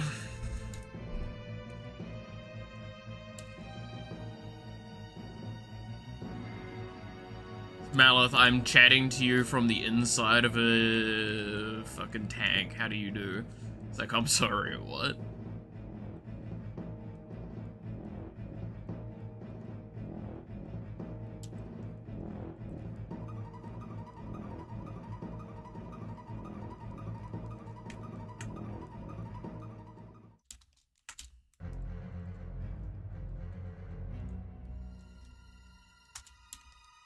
Let's see, if you want to know, I'll put it in DMs, alright. Let's see, oh god, what is...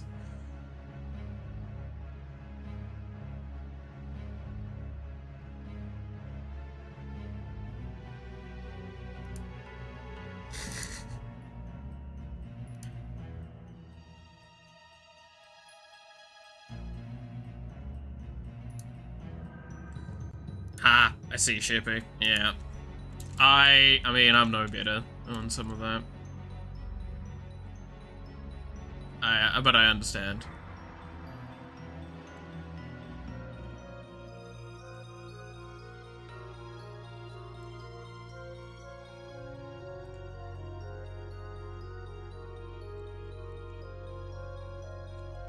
I mean, the rule of thumb, right? Rule of thumb? You know what I fucking mean. No, it is a rule of thumb. Whatever. Point is, like, the general rule when it comes to anything in general, right? By the way, to anyone, like, I'm speaking this from the fact that I've not been treating myself well for a week at this point. I've been treating myself extremely badly for a week now. Barely been eating. I have not left my room outside of one time now.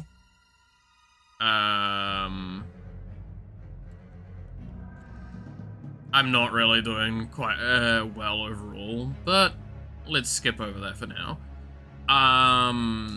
Point is that as long as you're not, like, putting yourself in actual danger or another person in actual danger, there's no real issue. It's just, again, it's those conditions need to be met. Is that if you are actually safe, and if you're not impacting another person drastically and negatively, it's not really an issue with anything you do. And trust me when I say, coming from a perspective that's, like, slightly abnormal on this, and I'm going to be very cautious how I say this. Life is very, very important. I have seen people not value it, and it hurts.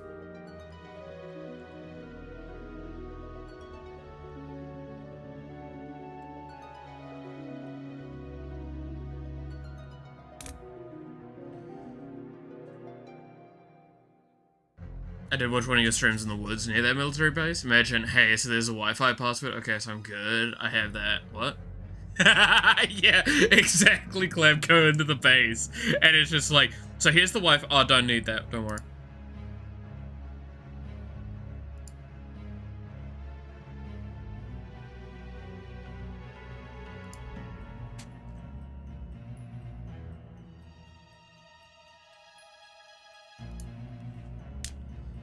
Alright, let me respond in here.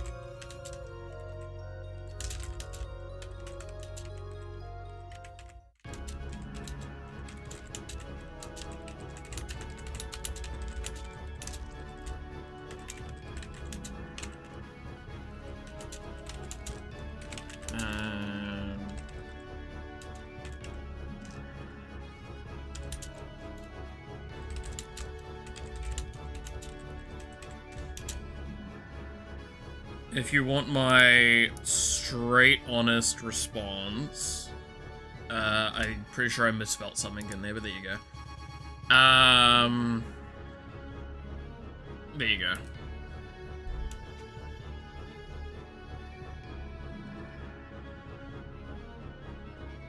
You can respond with Malith the therapist. Oh yeah, no, I stand by the way, to anyone that might come to me for any guidance on that stuff. I'm not a professional. I've just been through a lot, so I can at least empathize with you, and I can offer my opinions, but at the end of the day, real talk, there is no substitute for a professional's help. And I will always stress, if you're really struggling, seeking that help is definitely my highest recommendation. And I wish I'd told that to many people in my life.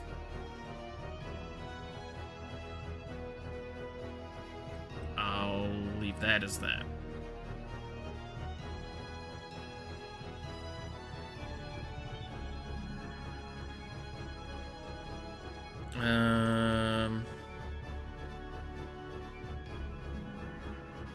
Is he giggles from chat? Exactly.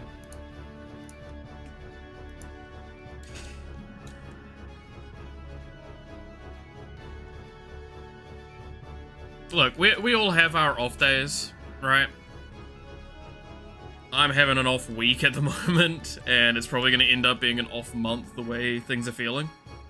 I'll say that now.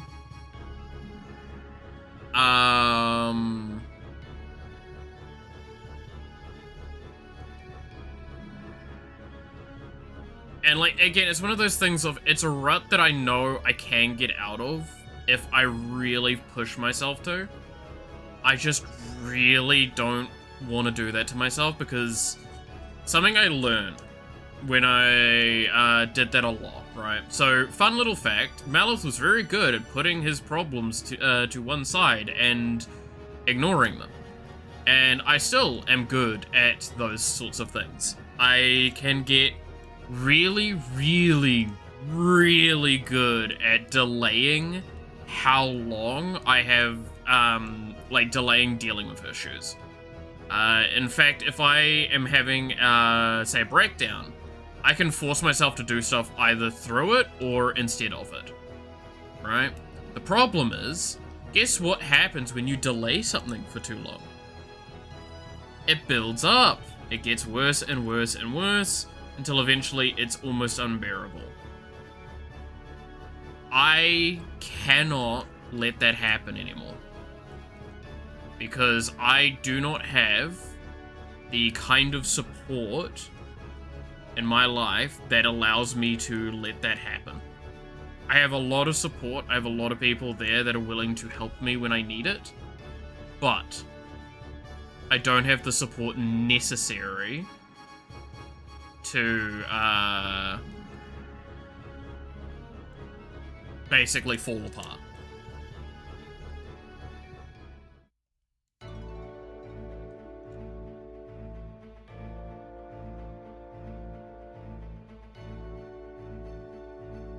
Just something I did a lot.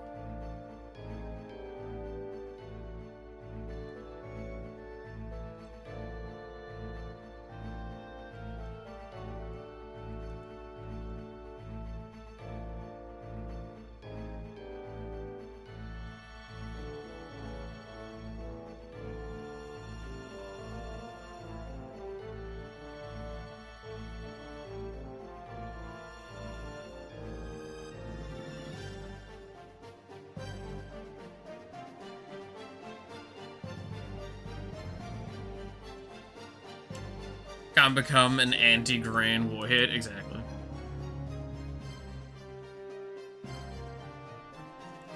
I'm sure, again, like, some of the stuff I'm talking about, this is stuff that I'm sure many of you guys have also come across in some semblance of it at the very least, right?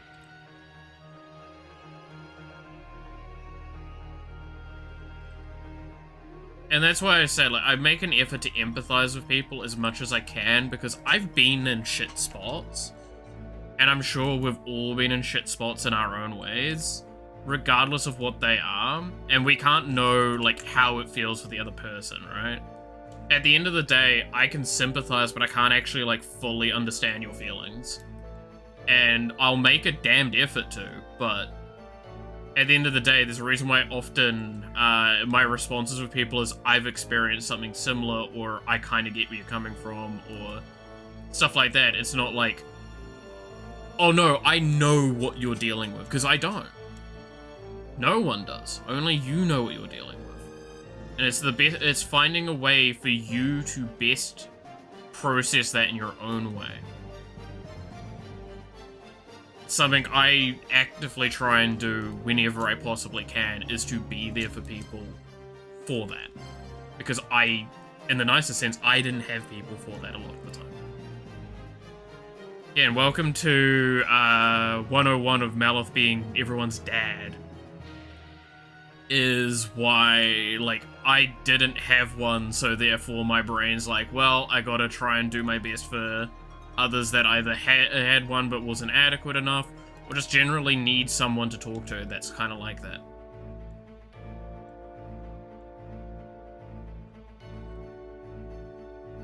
If we're only... I can... Hey, look, I'm a simple man of simple needs. I mean, what?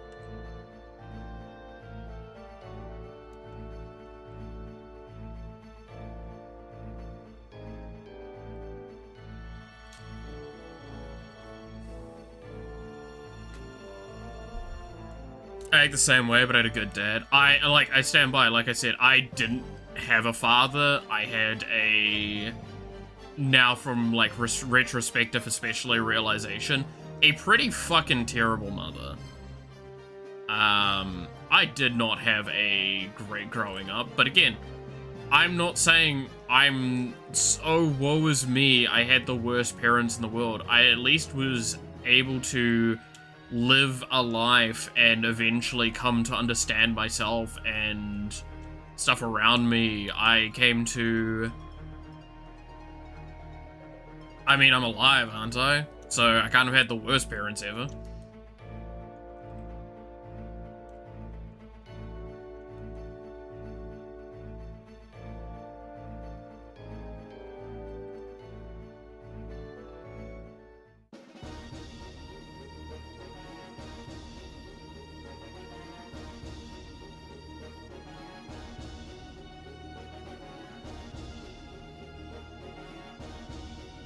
It's kind of how I see it, right?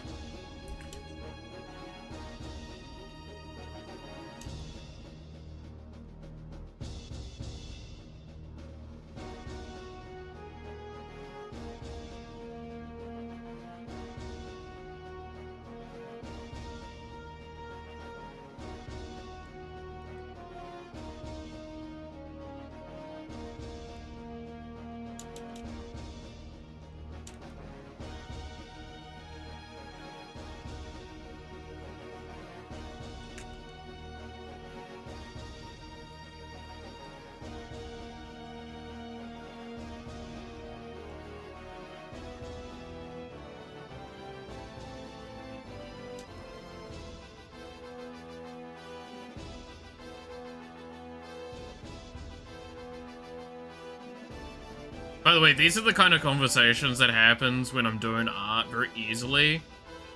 Is because I can just kind of talk and keep drawing. So, welcome to Malith's Depression Corner.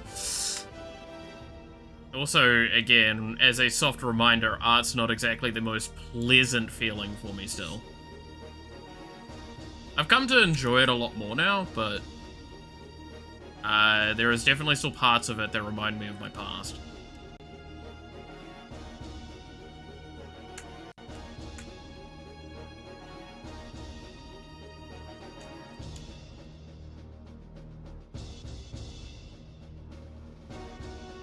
Parts that I would wish would never get turned over again.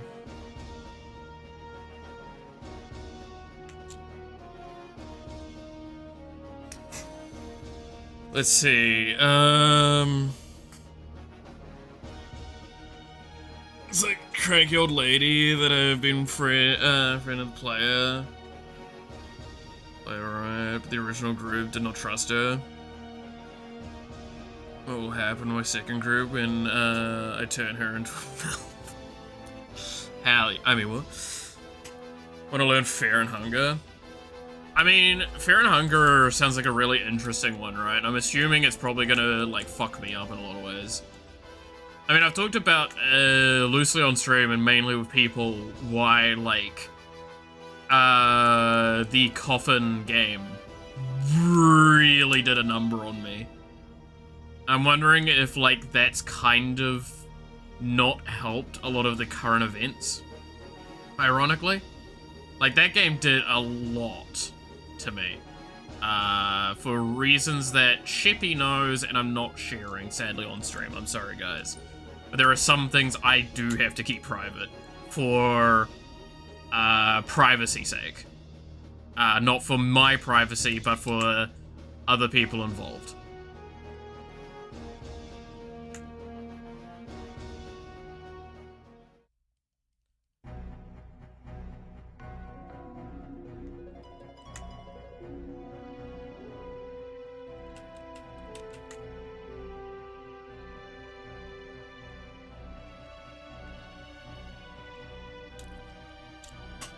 Let's see, Fear and Hunger, you gotta grab the sensor mod? Okay.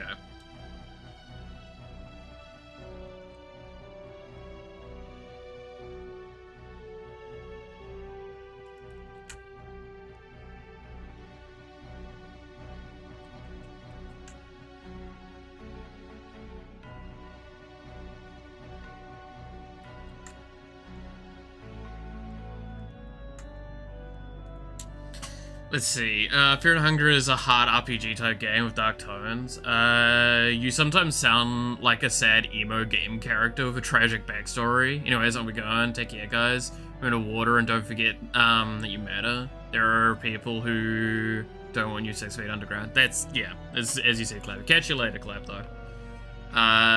It's darker thing. It's oddly detailed. Yeah. Fear and Hunger, there are straight up dicks and boobs on screen. Okay, yeah, no, I probably do have to get a censorship mod. I mean, technically I do, technically I don't. Fun fact, by the way, about censorship stuff. As long as it's, like, minor and artistic, I can get away with showing it on stream. It's the problem when it's, like, too excessive. YouTube's, ironically enough, the better one with this. It's Twitch that's actually the problem. YouTube kinda doesn't care.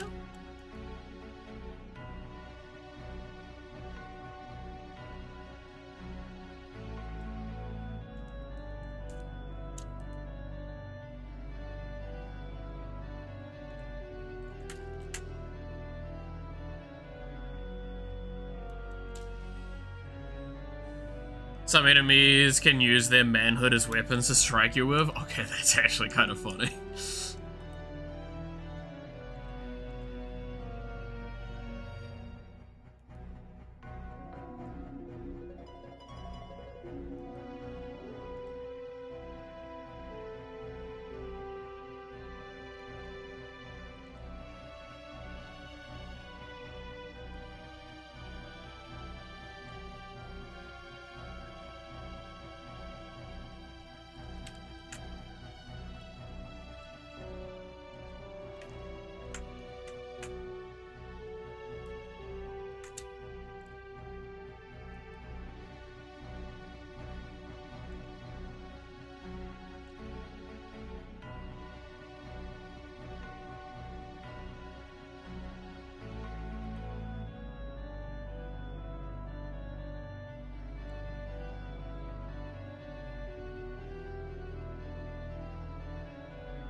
Alright, what do we think of that?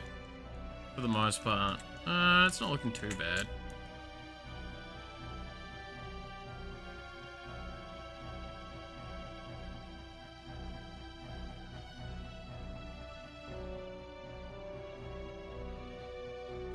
Alright, let's see. There's a mutant enemy that its dick out, and it's just called Stinger. Well, that's a mighty stinger.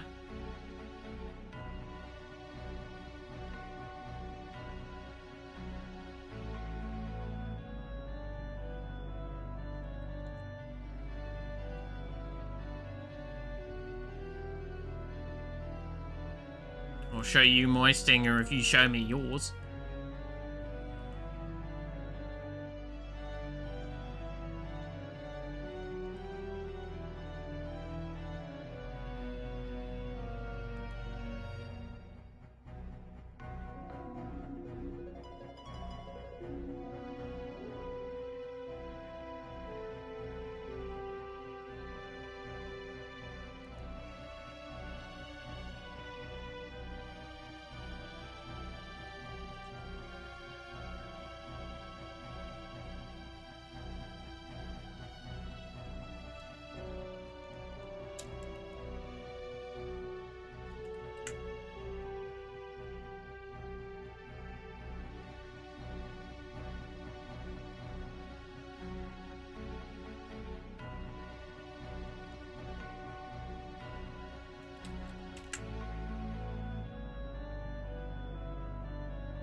There we go. Alright, there's a little kid you can adopt too. I'm sorry, what? You can also cut it off, Jesus.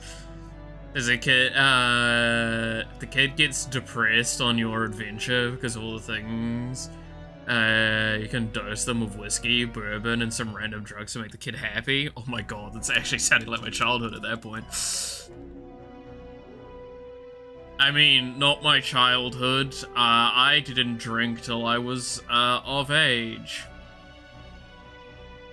Is that convincing? That was convincing, right?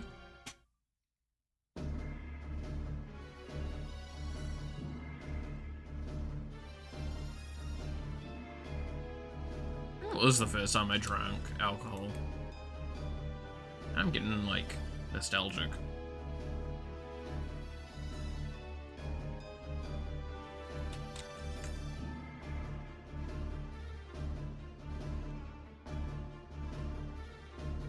Probably when I was, like, 6 or 8.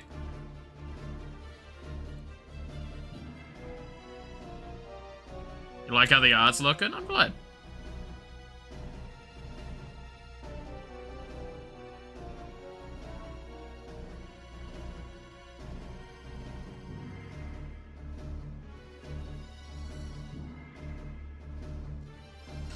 Yeah, we're just talking about, like, all of these more intense subjects. Oh, by the way, I am actually drawing stuff in the background.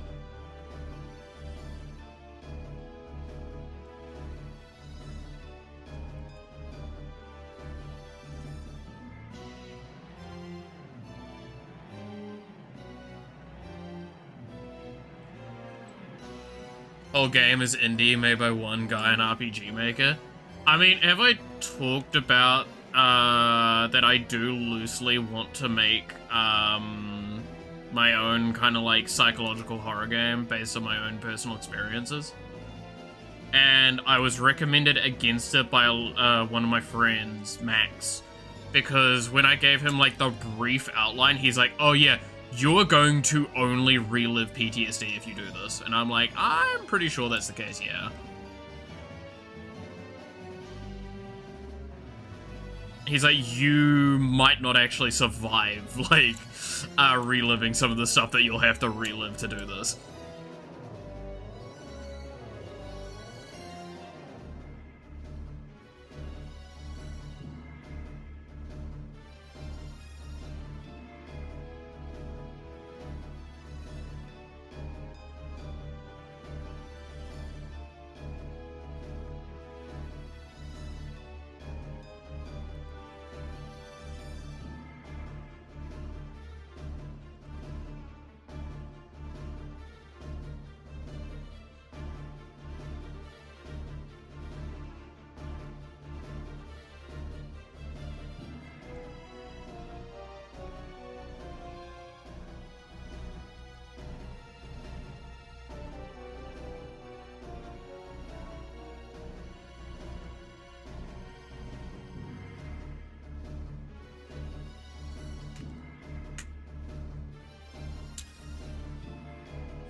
You would feel terrible making it, yeah, not smart, yeah. Like, it's... I have a very loose script up of some of the events, and, like, even writing that up, I was very depressed while doing so. And I was like, yeah, I don't think I make it to the other side of this idea.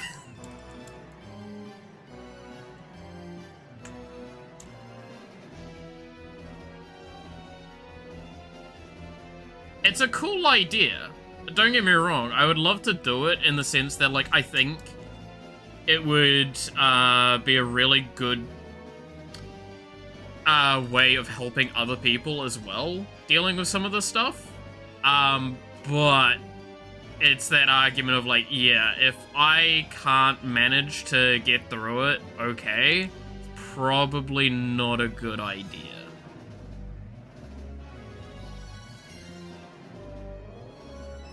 Because, again, soft reminder, I actually have diagnosed PTSD. So when I say, like, I would be reliving some pretty fucking messed up shit, I would be reliving stuff that would send me to a hospital. Potentially.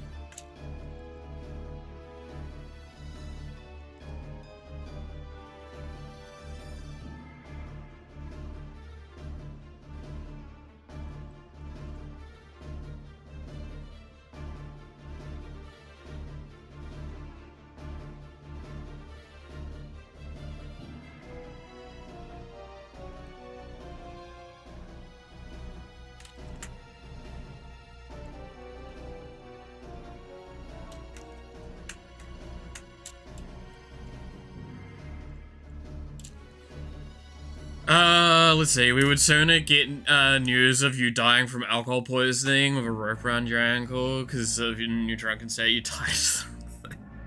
Yeah, I was trying to tie it to my dick.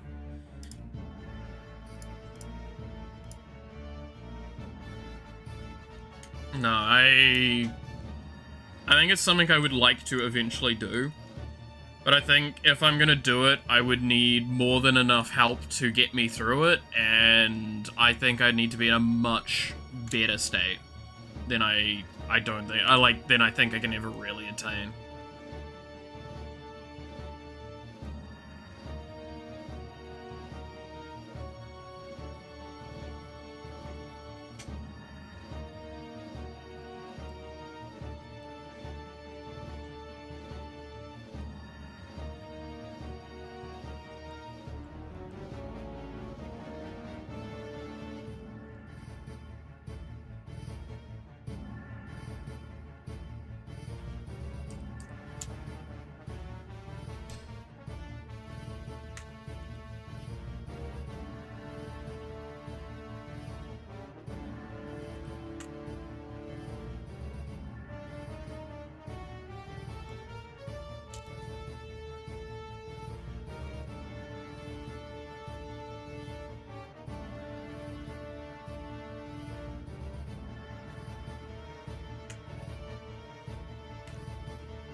Okay.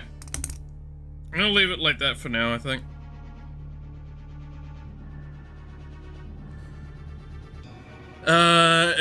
Only, do it if you have someone to bounce on it. Hell yeah. Hell yeah, though.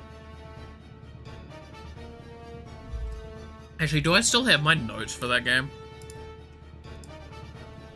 I wonder. I'll see if I can find the notes for it. If I can, I'll show it. And, like, maybe from that you guys will understand how, like, there's only so much I can do. Because I know I have notes written down in a book, but I also have notes in a Google Doc.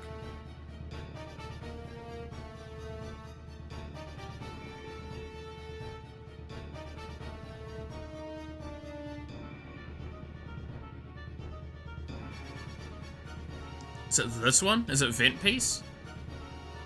Or is this a different one?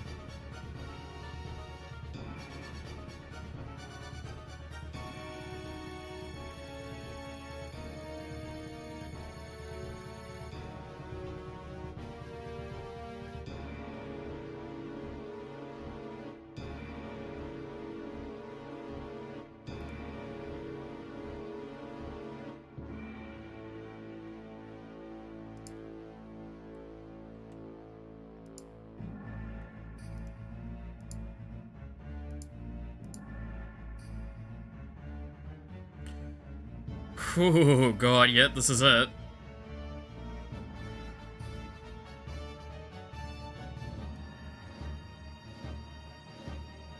How much can I... Yeah. So, this document is where I put a lot of negativity and try and be creative with it. This document is made with no intention of speaking of any real persons or things, and any similarities are by coincidence. The fact that for a self-written document, that is immediately the first thing I had to write should tell you way too much about this document. Alright, Dreary Night. Let's zoom this in, shall we? And have a look-see. Dreary Night. It always starts on a dreary night. The rain is loud and the wind is howling. The loud banging wakes me. A window that must have flown open. Best to get up and fix it. While walking the hallways, the shadows almost appear alive, reaching out to you. Voices far off whispering things like, you are nothing less than a monster. Don't worry, I'm here for you. Now the words dripping with venom soaked dread into your heart. I begin to move slower and slower, the world becoming darker and darker. The window seems so far away. Then suddenly a figure appears between me and the window. Then suddenly, a floor beneath me opens way, and I fall. I fall some more. The walls around as you fall appear like cage bars.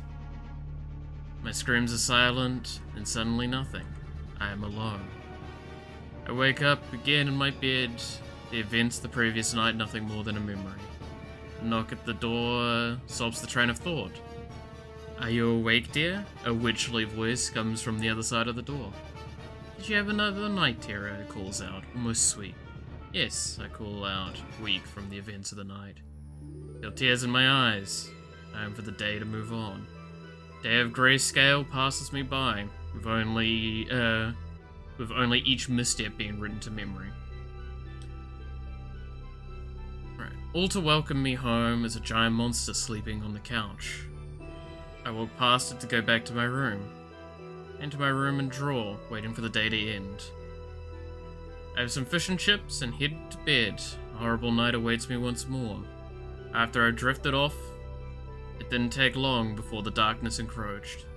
Yet this time, the night is calm, but I feel uneasy.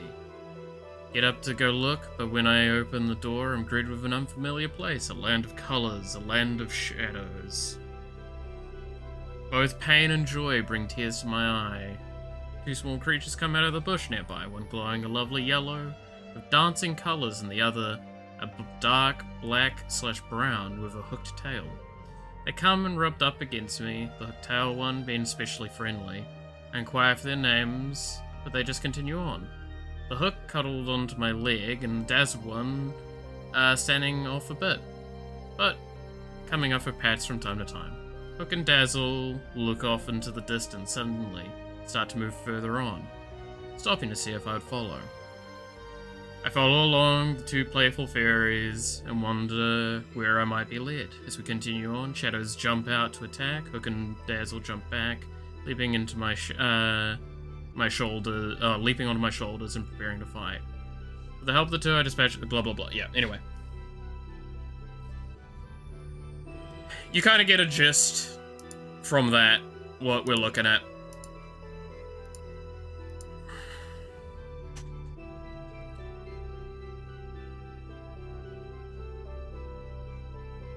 Wee woo, wee woo. Yeah. Yeah.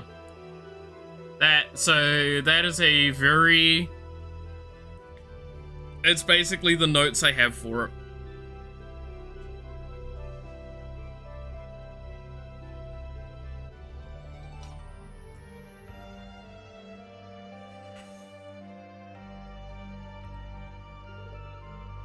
So if you're interested in a game that's, like, exploring those ideas,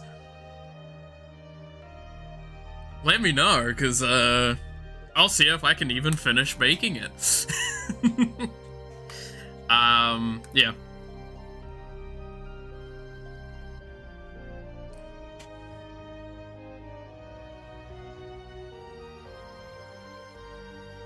Alright. I think this looks pretty decent for now. I think I leave it off here. There's so much more I could do with this design. I don't know how capable I am of it, though.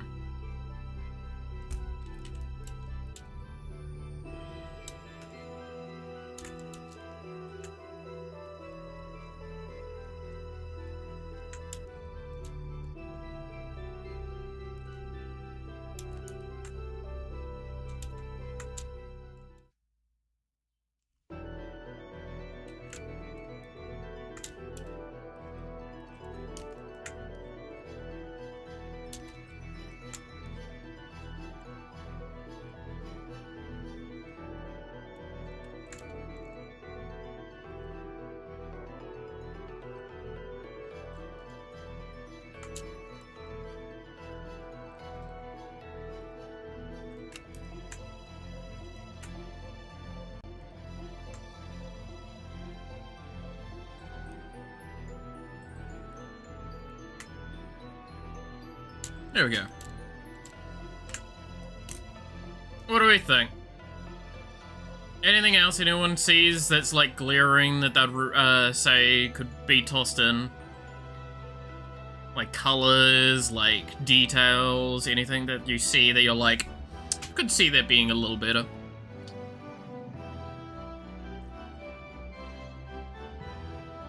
Oh.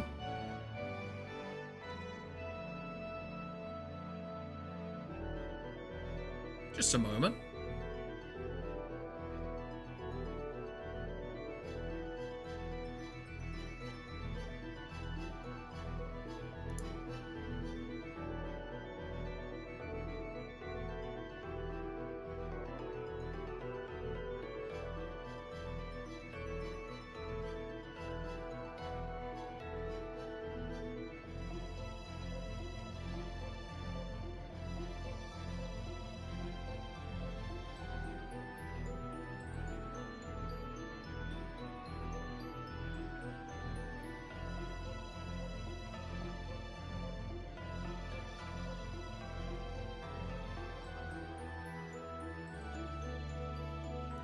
Alright, there we go. Alright. Yeah. What do we think? Now that I've scared everyone off as well with the other fucked up talk. I feel like the only thing I really want to do is change the skin pigmentation a little bit.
Alright,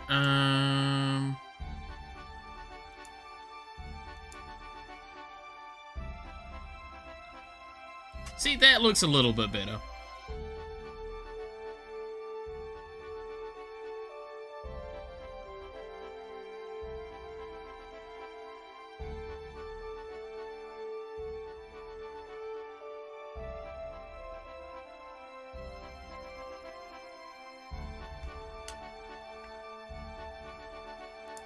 Okay, I'll finish off a couple of details I know I want to do with this off stream, and then I'll post it over on the alt Twitter.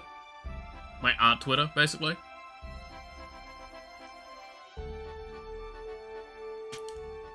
Like, the alterations, by the way, I'm talking about are, like, adding in the little familiar booby, and adding in her, like, a reference to her magical stuff. But other than that, I'm probably not going to be changing much. This is pretty much what I think I'll leave it at.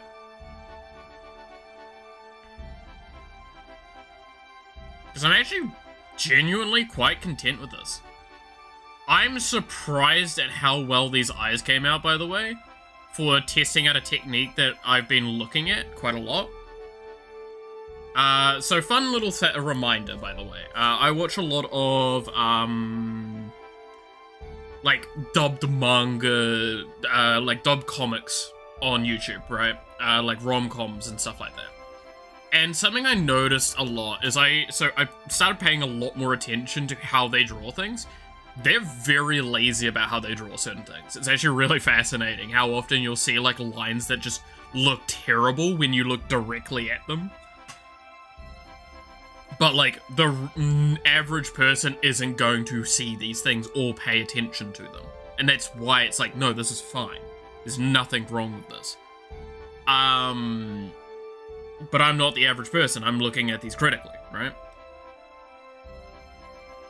So I started doing that more.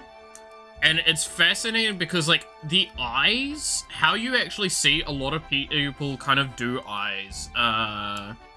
If we just kind of, like, super enlarge and go and grab, like, some colors to do this, is, like, so you'll have the base color.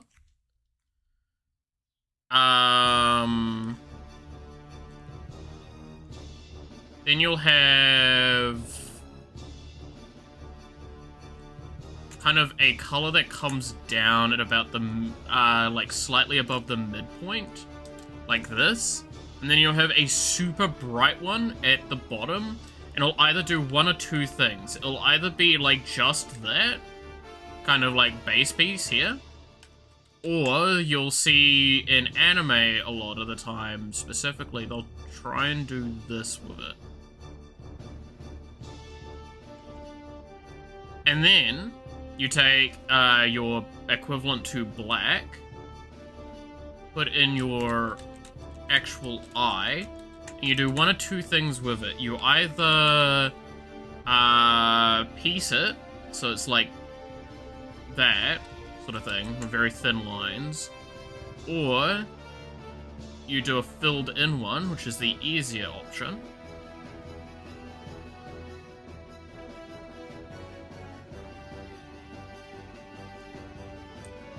And then you take your equivalent to white,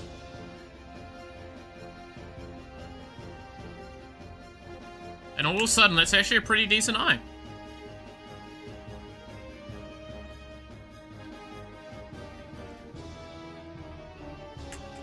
Right? Like, that just goes to show. Eyes are, if you want to go super easy, they're a lot easier than they may appear.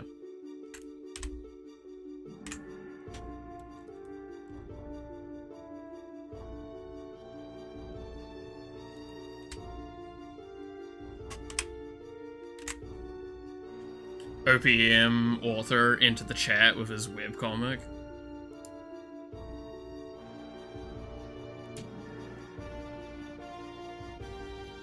Dude, imagine doing a webcomic with VTubers. I'd fucking love that.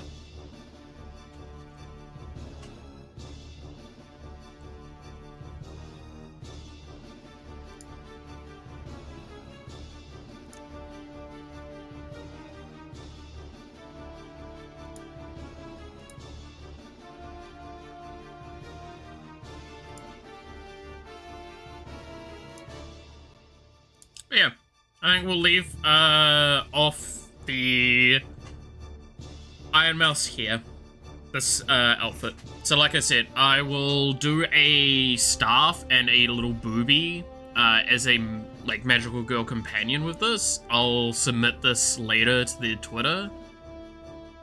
And we'll call it at that, and then we can start like working on another one now. Okay, so what do we want to work on next? I've already said I'm willing to work on the, like, was it Battle Queen style? So, kind of like soft mecha, like, battle suit attire for Mouse, or we do something else. What do we want? What was everyone interested in? I know Sheppy wants smut, but I can't really do smut easily on stream. Because apparently drawing naked fucking characters is, like, a little not okay on Twitch. Pfft, the audacity.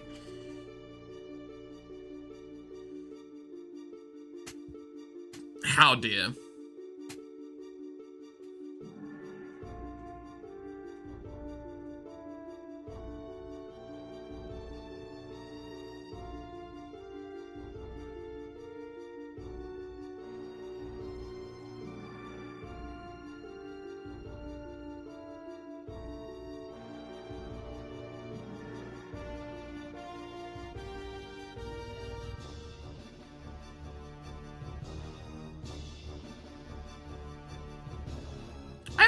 Have I actually read the One Punch Man manga? Or webcomic or whatever? don't think I have. I think I literally only watched like the first season of the anime. There's like 3 seasons now, I think. Didn't the second season do really horribly? Because like it wasn't in the style people wanted.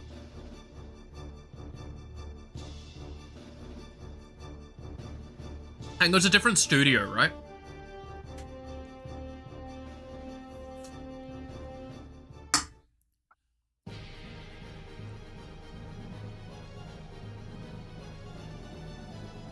Yeah? Okay. Because, yeah, I remember, like, a lot of negativity towards One Punch Man 1 at one point. I think it was the second season particularly because it was done by a different company or studio. They changed studio, but I liked it anyway.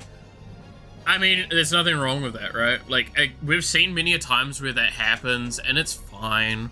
It does suck that certain events have occurred, so certain studios aren't what they once were. There's one studio in particular, I think we all know immediately what I mean by, where it's upsetting that they aren't what they are, or the ones they once were. They're not like the recent things in the manga with the Mr. Steal Your arc. The last thing I heard in One Punch Man was he was fighting God. And I mean literally. That was the last thing I heard, is God was sitting on the moon.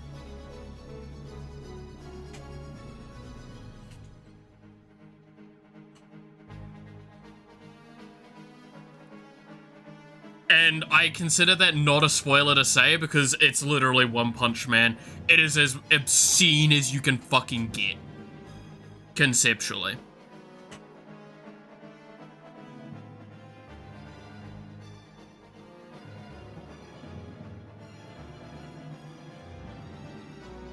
God damn.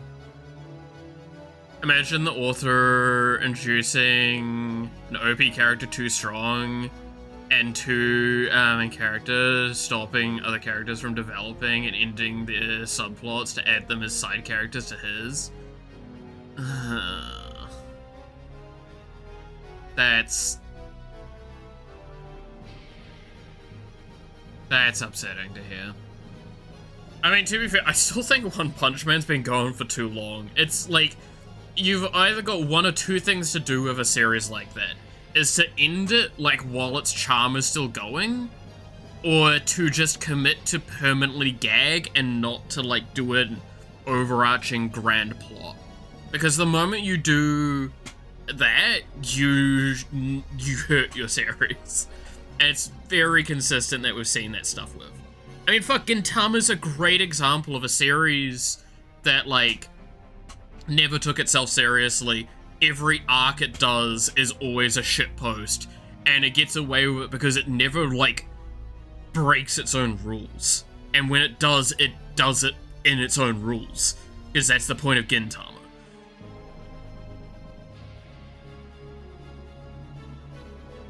I hope it'll be resolved, but not really feeling like reading anymore. Yeah, that's sad to hear.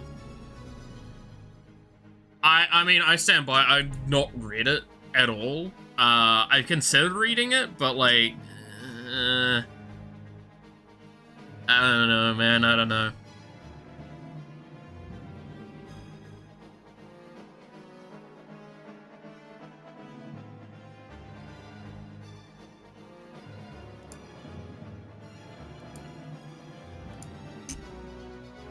There was this one that we were considering doing a thing about.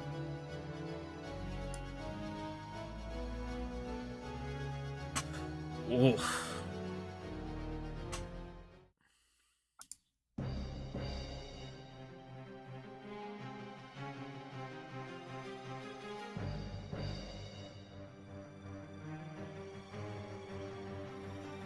Nice.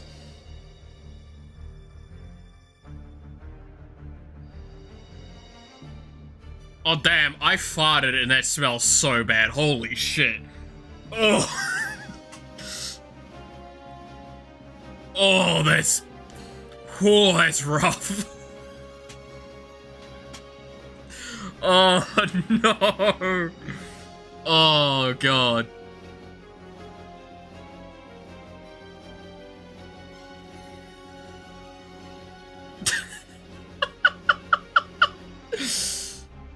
Sorry, scrolling through and sometimes reading my own fucking like tweets is incredible. Is you just get religion and science, and it's like you either get Dante or you get Raiden, right? And I just respond with a, I wonder which would be better to ride. And I stand by. I want to stress, I saw this meme again. And that's immediately what I thought. Astral self-destruction is super effective and kind of gross. Yeah, no, that's rough. God.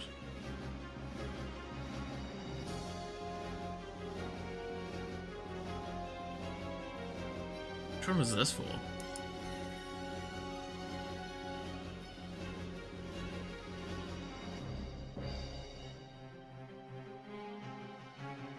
That's right.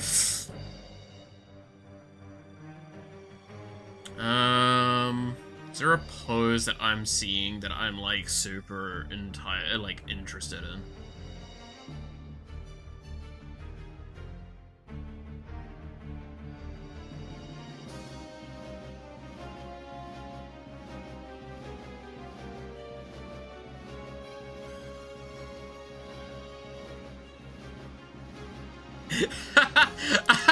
Oh, y'all gotta appreciate this, by the way. Perfect damage. With this face and that damage.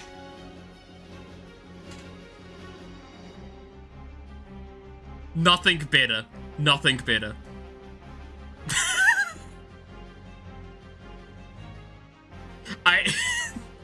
This is the energy, I don't know why, but this is the energy I wish to attain one day. Let's just have that.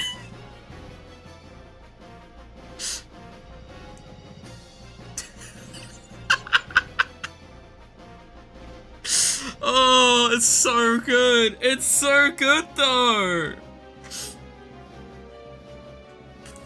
Boops. Oh, it's so good. Hit boop.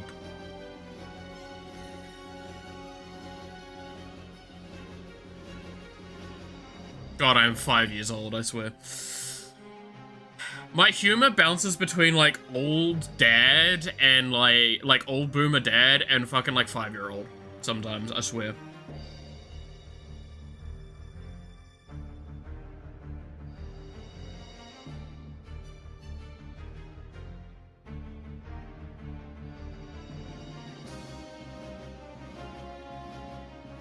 Oh, I kind of like that pose a lot.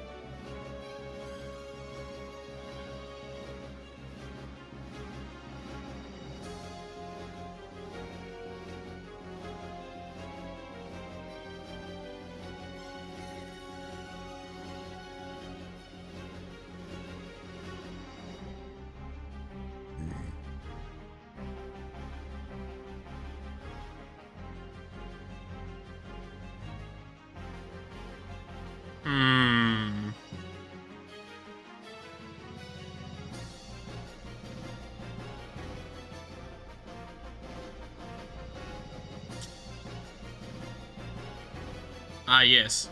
An incredible mod. I must get this mod for myself.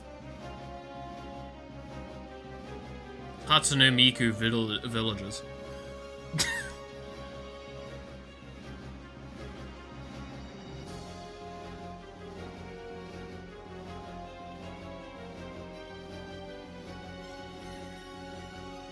Yep.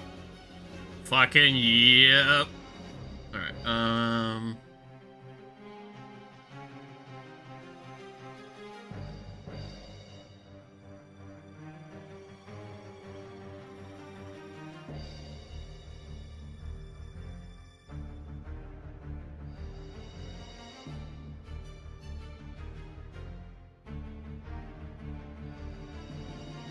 God, this looks so nice. Imagine this is like, something like this is a fucking transition on, stream. Like, this is how you transition screens. That would be sick.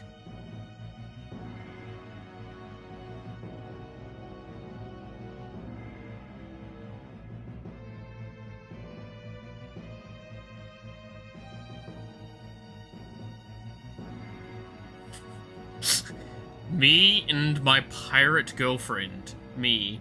Babe, your hands, you're so cold. Her. That be me hook. Alright, moving on. God, I'm fucking dumb. Oh, shit. Dude, my...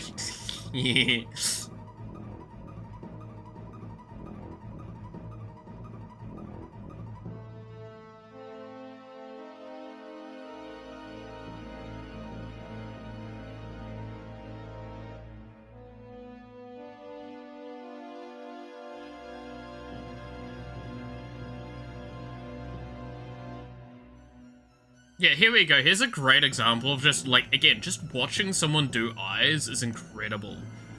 So this is a live 2D time-lapse thing, so this is, like, them putting in the parts and everything. And upgrading and integrating the detailing. This is the shit that fascinates me so fucking much. Like, how fucking incredible you have to be to do this shit.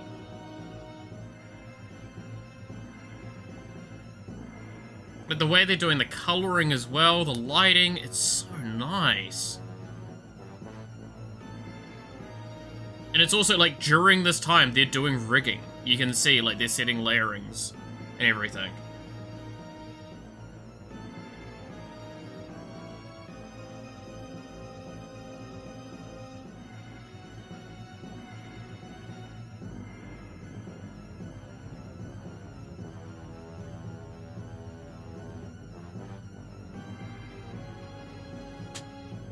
And shit like this, man.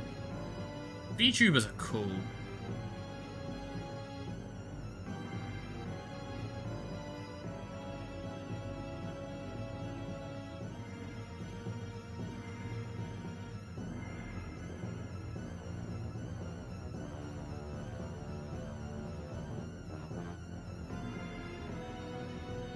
Okay, I think this is when we stop getting into art and we just start getting into me being boring. Yeah.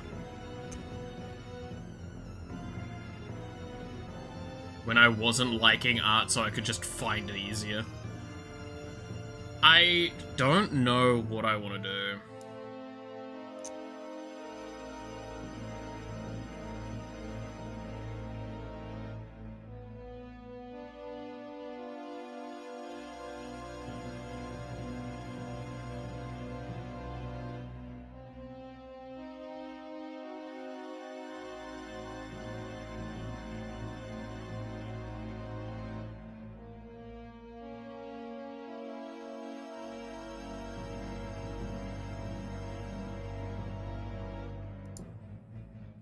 Do we want to do a, like, Battle Queen styled Iron Mouse? Do I just start doing, like, a bunch of Iron Mouse outfits until we do one that's, like, good enough that she cares? She notices it. Notice me senpai argument. Because this one's definitely not adequate enough. We need to do more work here. If I was to get it to the quality that I should.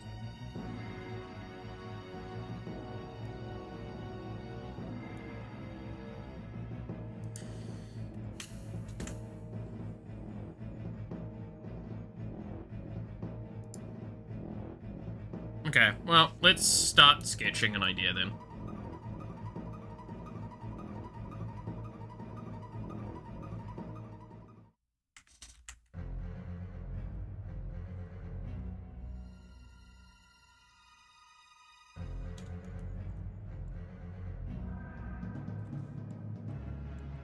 So, we kind of want the same sort of pose. So, what?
Okay, and then cut here.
Kind of like this.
Okay.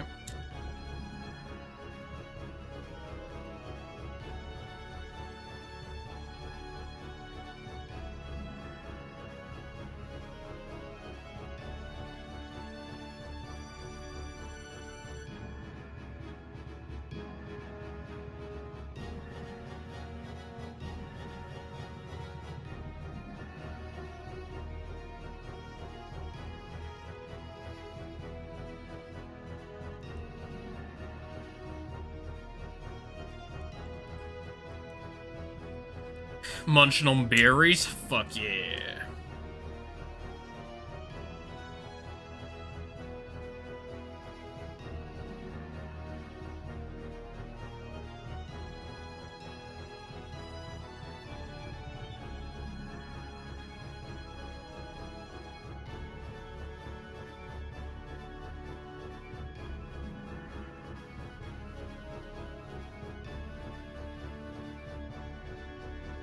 That sounds pretty fucking sick, I'm gonna be honest with you, Chief.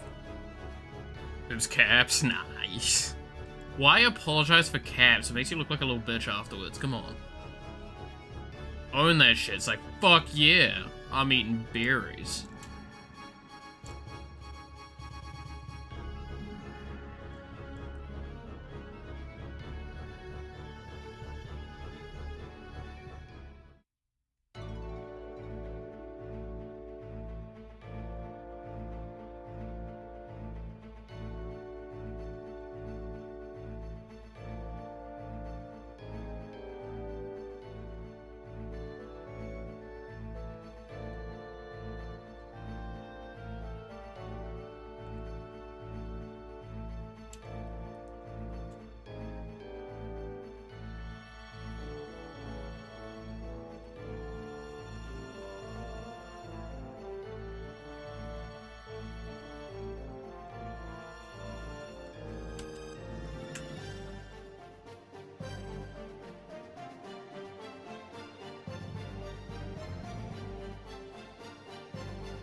Okay, what are we thinking for the pose so far?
What do we think of Iron Mouse like this? So again, it's very based off the pose that we were looking at earlier, this one.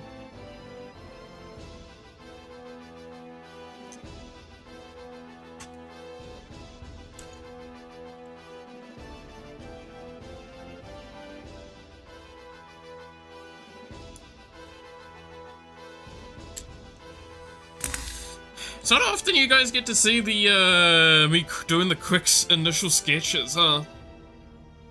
Like this. Hopefully this gives us a reminder of why I do like 20-minute sketches and then like leave an art project alone as I try and just do quick pieces constantly. Because if I keep doing quick pieces, we need to do tail as well, so it probably comes out like...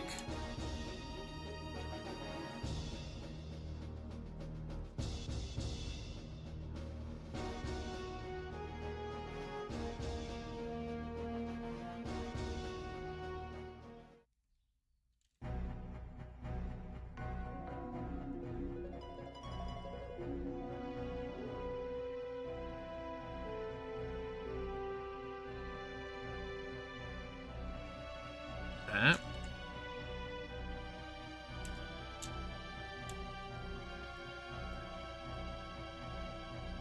And then there will be...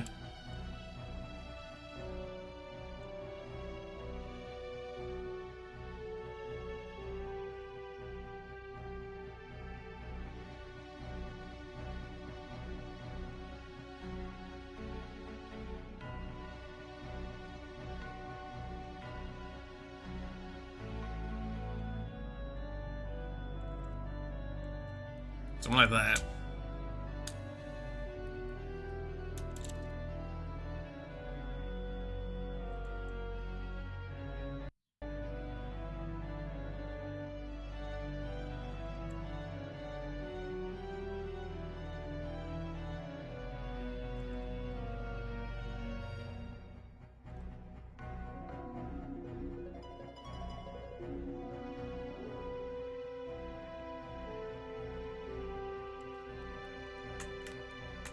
that actually looks kind of sick like that, I'm not gonna lie.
Um...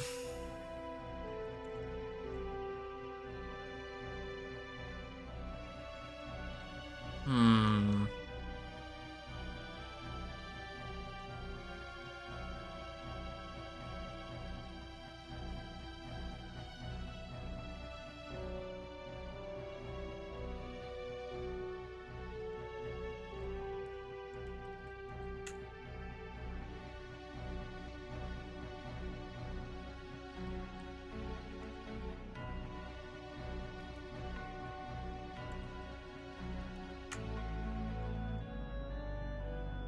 Alright, I'm gonna go to sleep. Alright, catch you later, devil. To be fair, I probably... How much longer I'm gonna be able to go for?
Alright.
Hmm.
Dead ass though.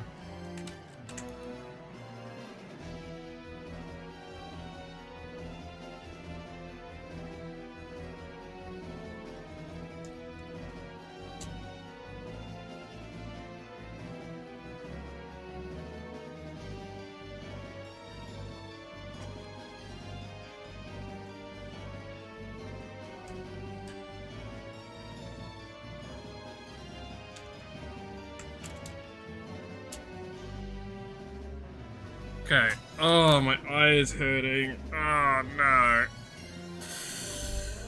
Oh.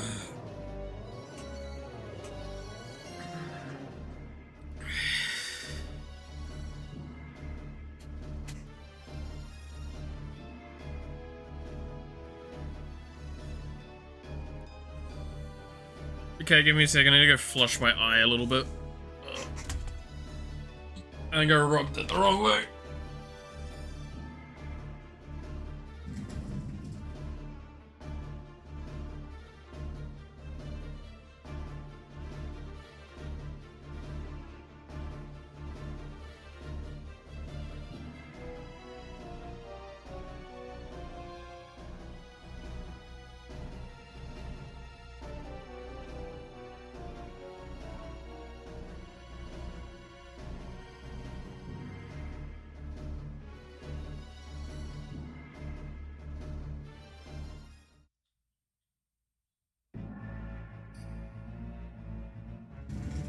Good God, I look like shit.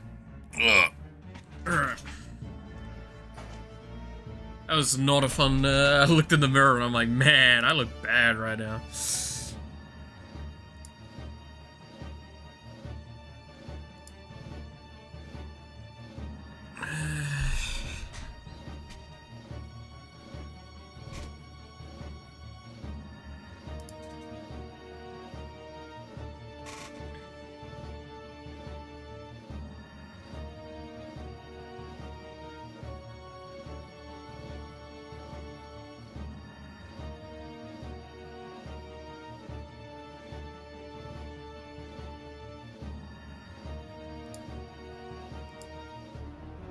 Okay,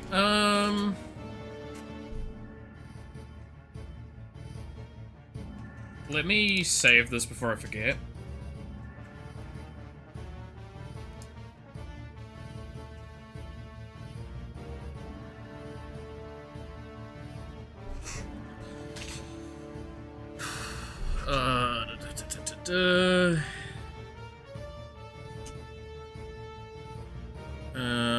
So I'm gonna save this as mouse outfit.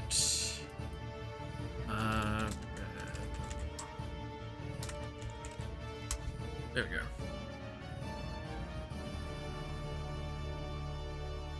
So how do I incorporate her like core design stuff into this? So we've got to get the bells in here. That's one of the parts that I think is gonna be the hardest, right? Is like incorporating stuff like the bells. Like we can incorporate them here perfectly fine. I must.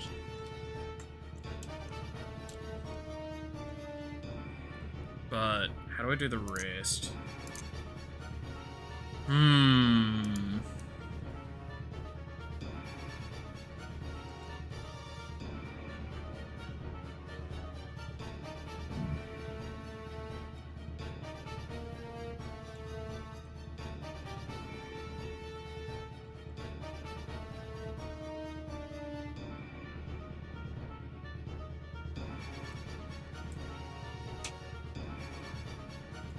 Probably some form of bell stuff, like here. As well.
And the asymmetry is going to be hard as well, right?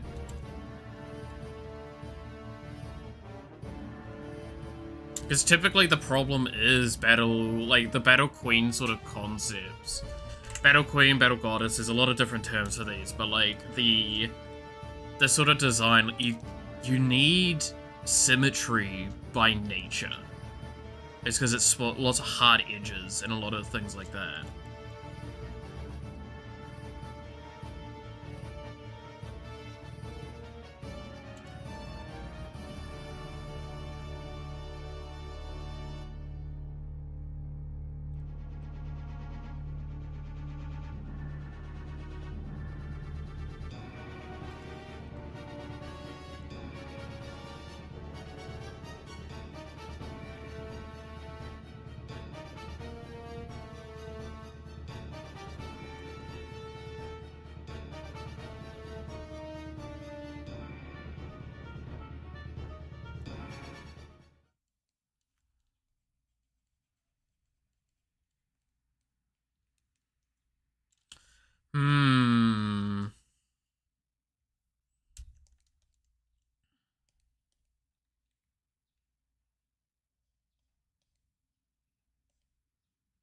You know what?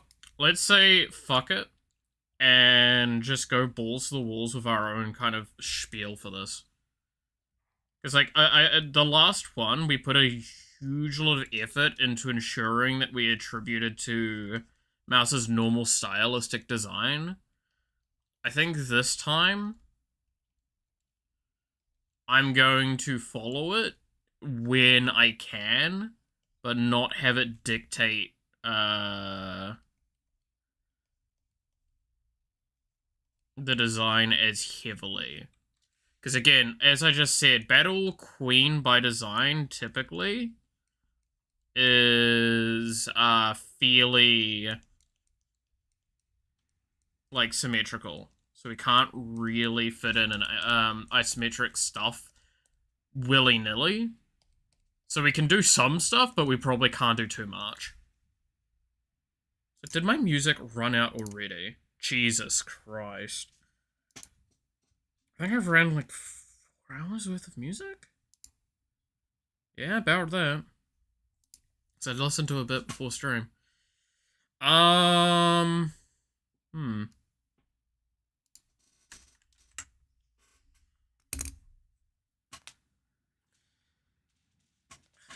First sketch, this came out a lot better than I was expecting, I'll be honest.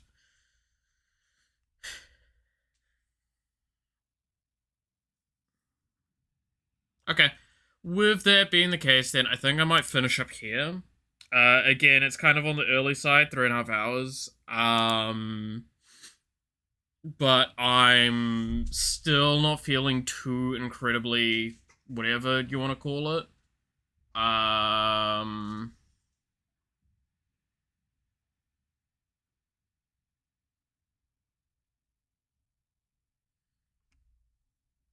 And I've kind of done this setup and I want to go finish this as well. And I do kind of want to go finish working on this one as well. But I do have anime that I also kind of want to finish, and just other things I need to tick off my boxes. Do I want to finish up now? If I finish up now, then it feels a little scummy. Ugh. I mean, I'm feeling it more than I was yesterday, but I'm still not feeling it great, right? Hmm.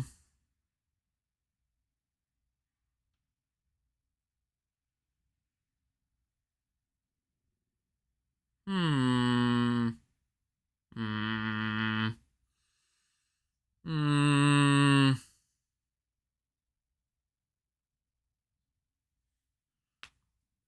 I mean, I could consider eating something as well. Yeah, I think we're gonna call it here. Work on this further later. Like I said, I'm gonna work on it a fair bit off stream as well. Getting like the posing a little bit better, getting the general detailing and thematic stuff done as well. Because like at this point in time, I'm gonna be honest. Like if you look at this design by its raw concept, she looks like she's fucking naked, right? Which she basically is supposed to be, right? Like that's kind of the idea with these.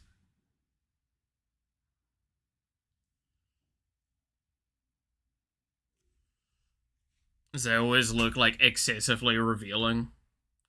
I could possibly pump this up a little bit more, and instead of actually having like all of this area can just be skin, and this down here not be, because originally I was intending this to be skin. Maybe I make it like the front of the chest, all of the top area here, all the way down to the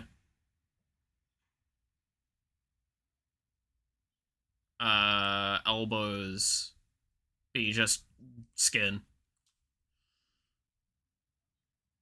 That'd feel kind of battle queen, and then I can just add like some little bits and pieces here around the neck. So kind of like a... I know the music's not going, so this makes this extremely airy to do.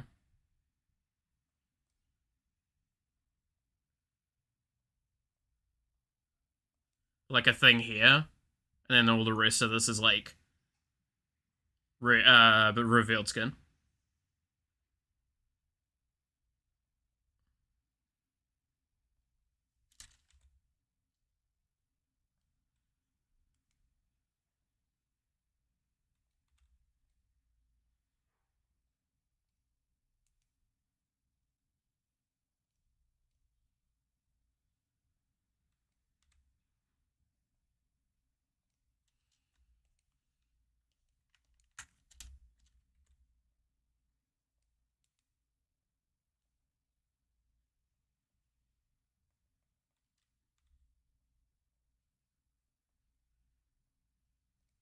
And it kind of still sticks with her style of having, like, a necklace thing. And we do it heart-shaped like this, so it still sticks with the thematic that we've done before as well.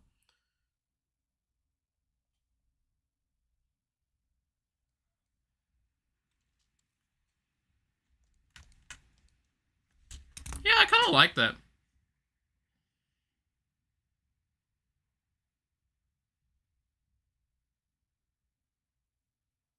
Yeah, I actually really like how that's kind of gonna go. Alright. With that being the case, then, I'm gonna finish up here. Thank you so much for watching. I hope you enjoyed. You're awesome. Stay awesome, and I hope to see you again next time. Until then, bye-bye.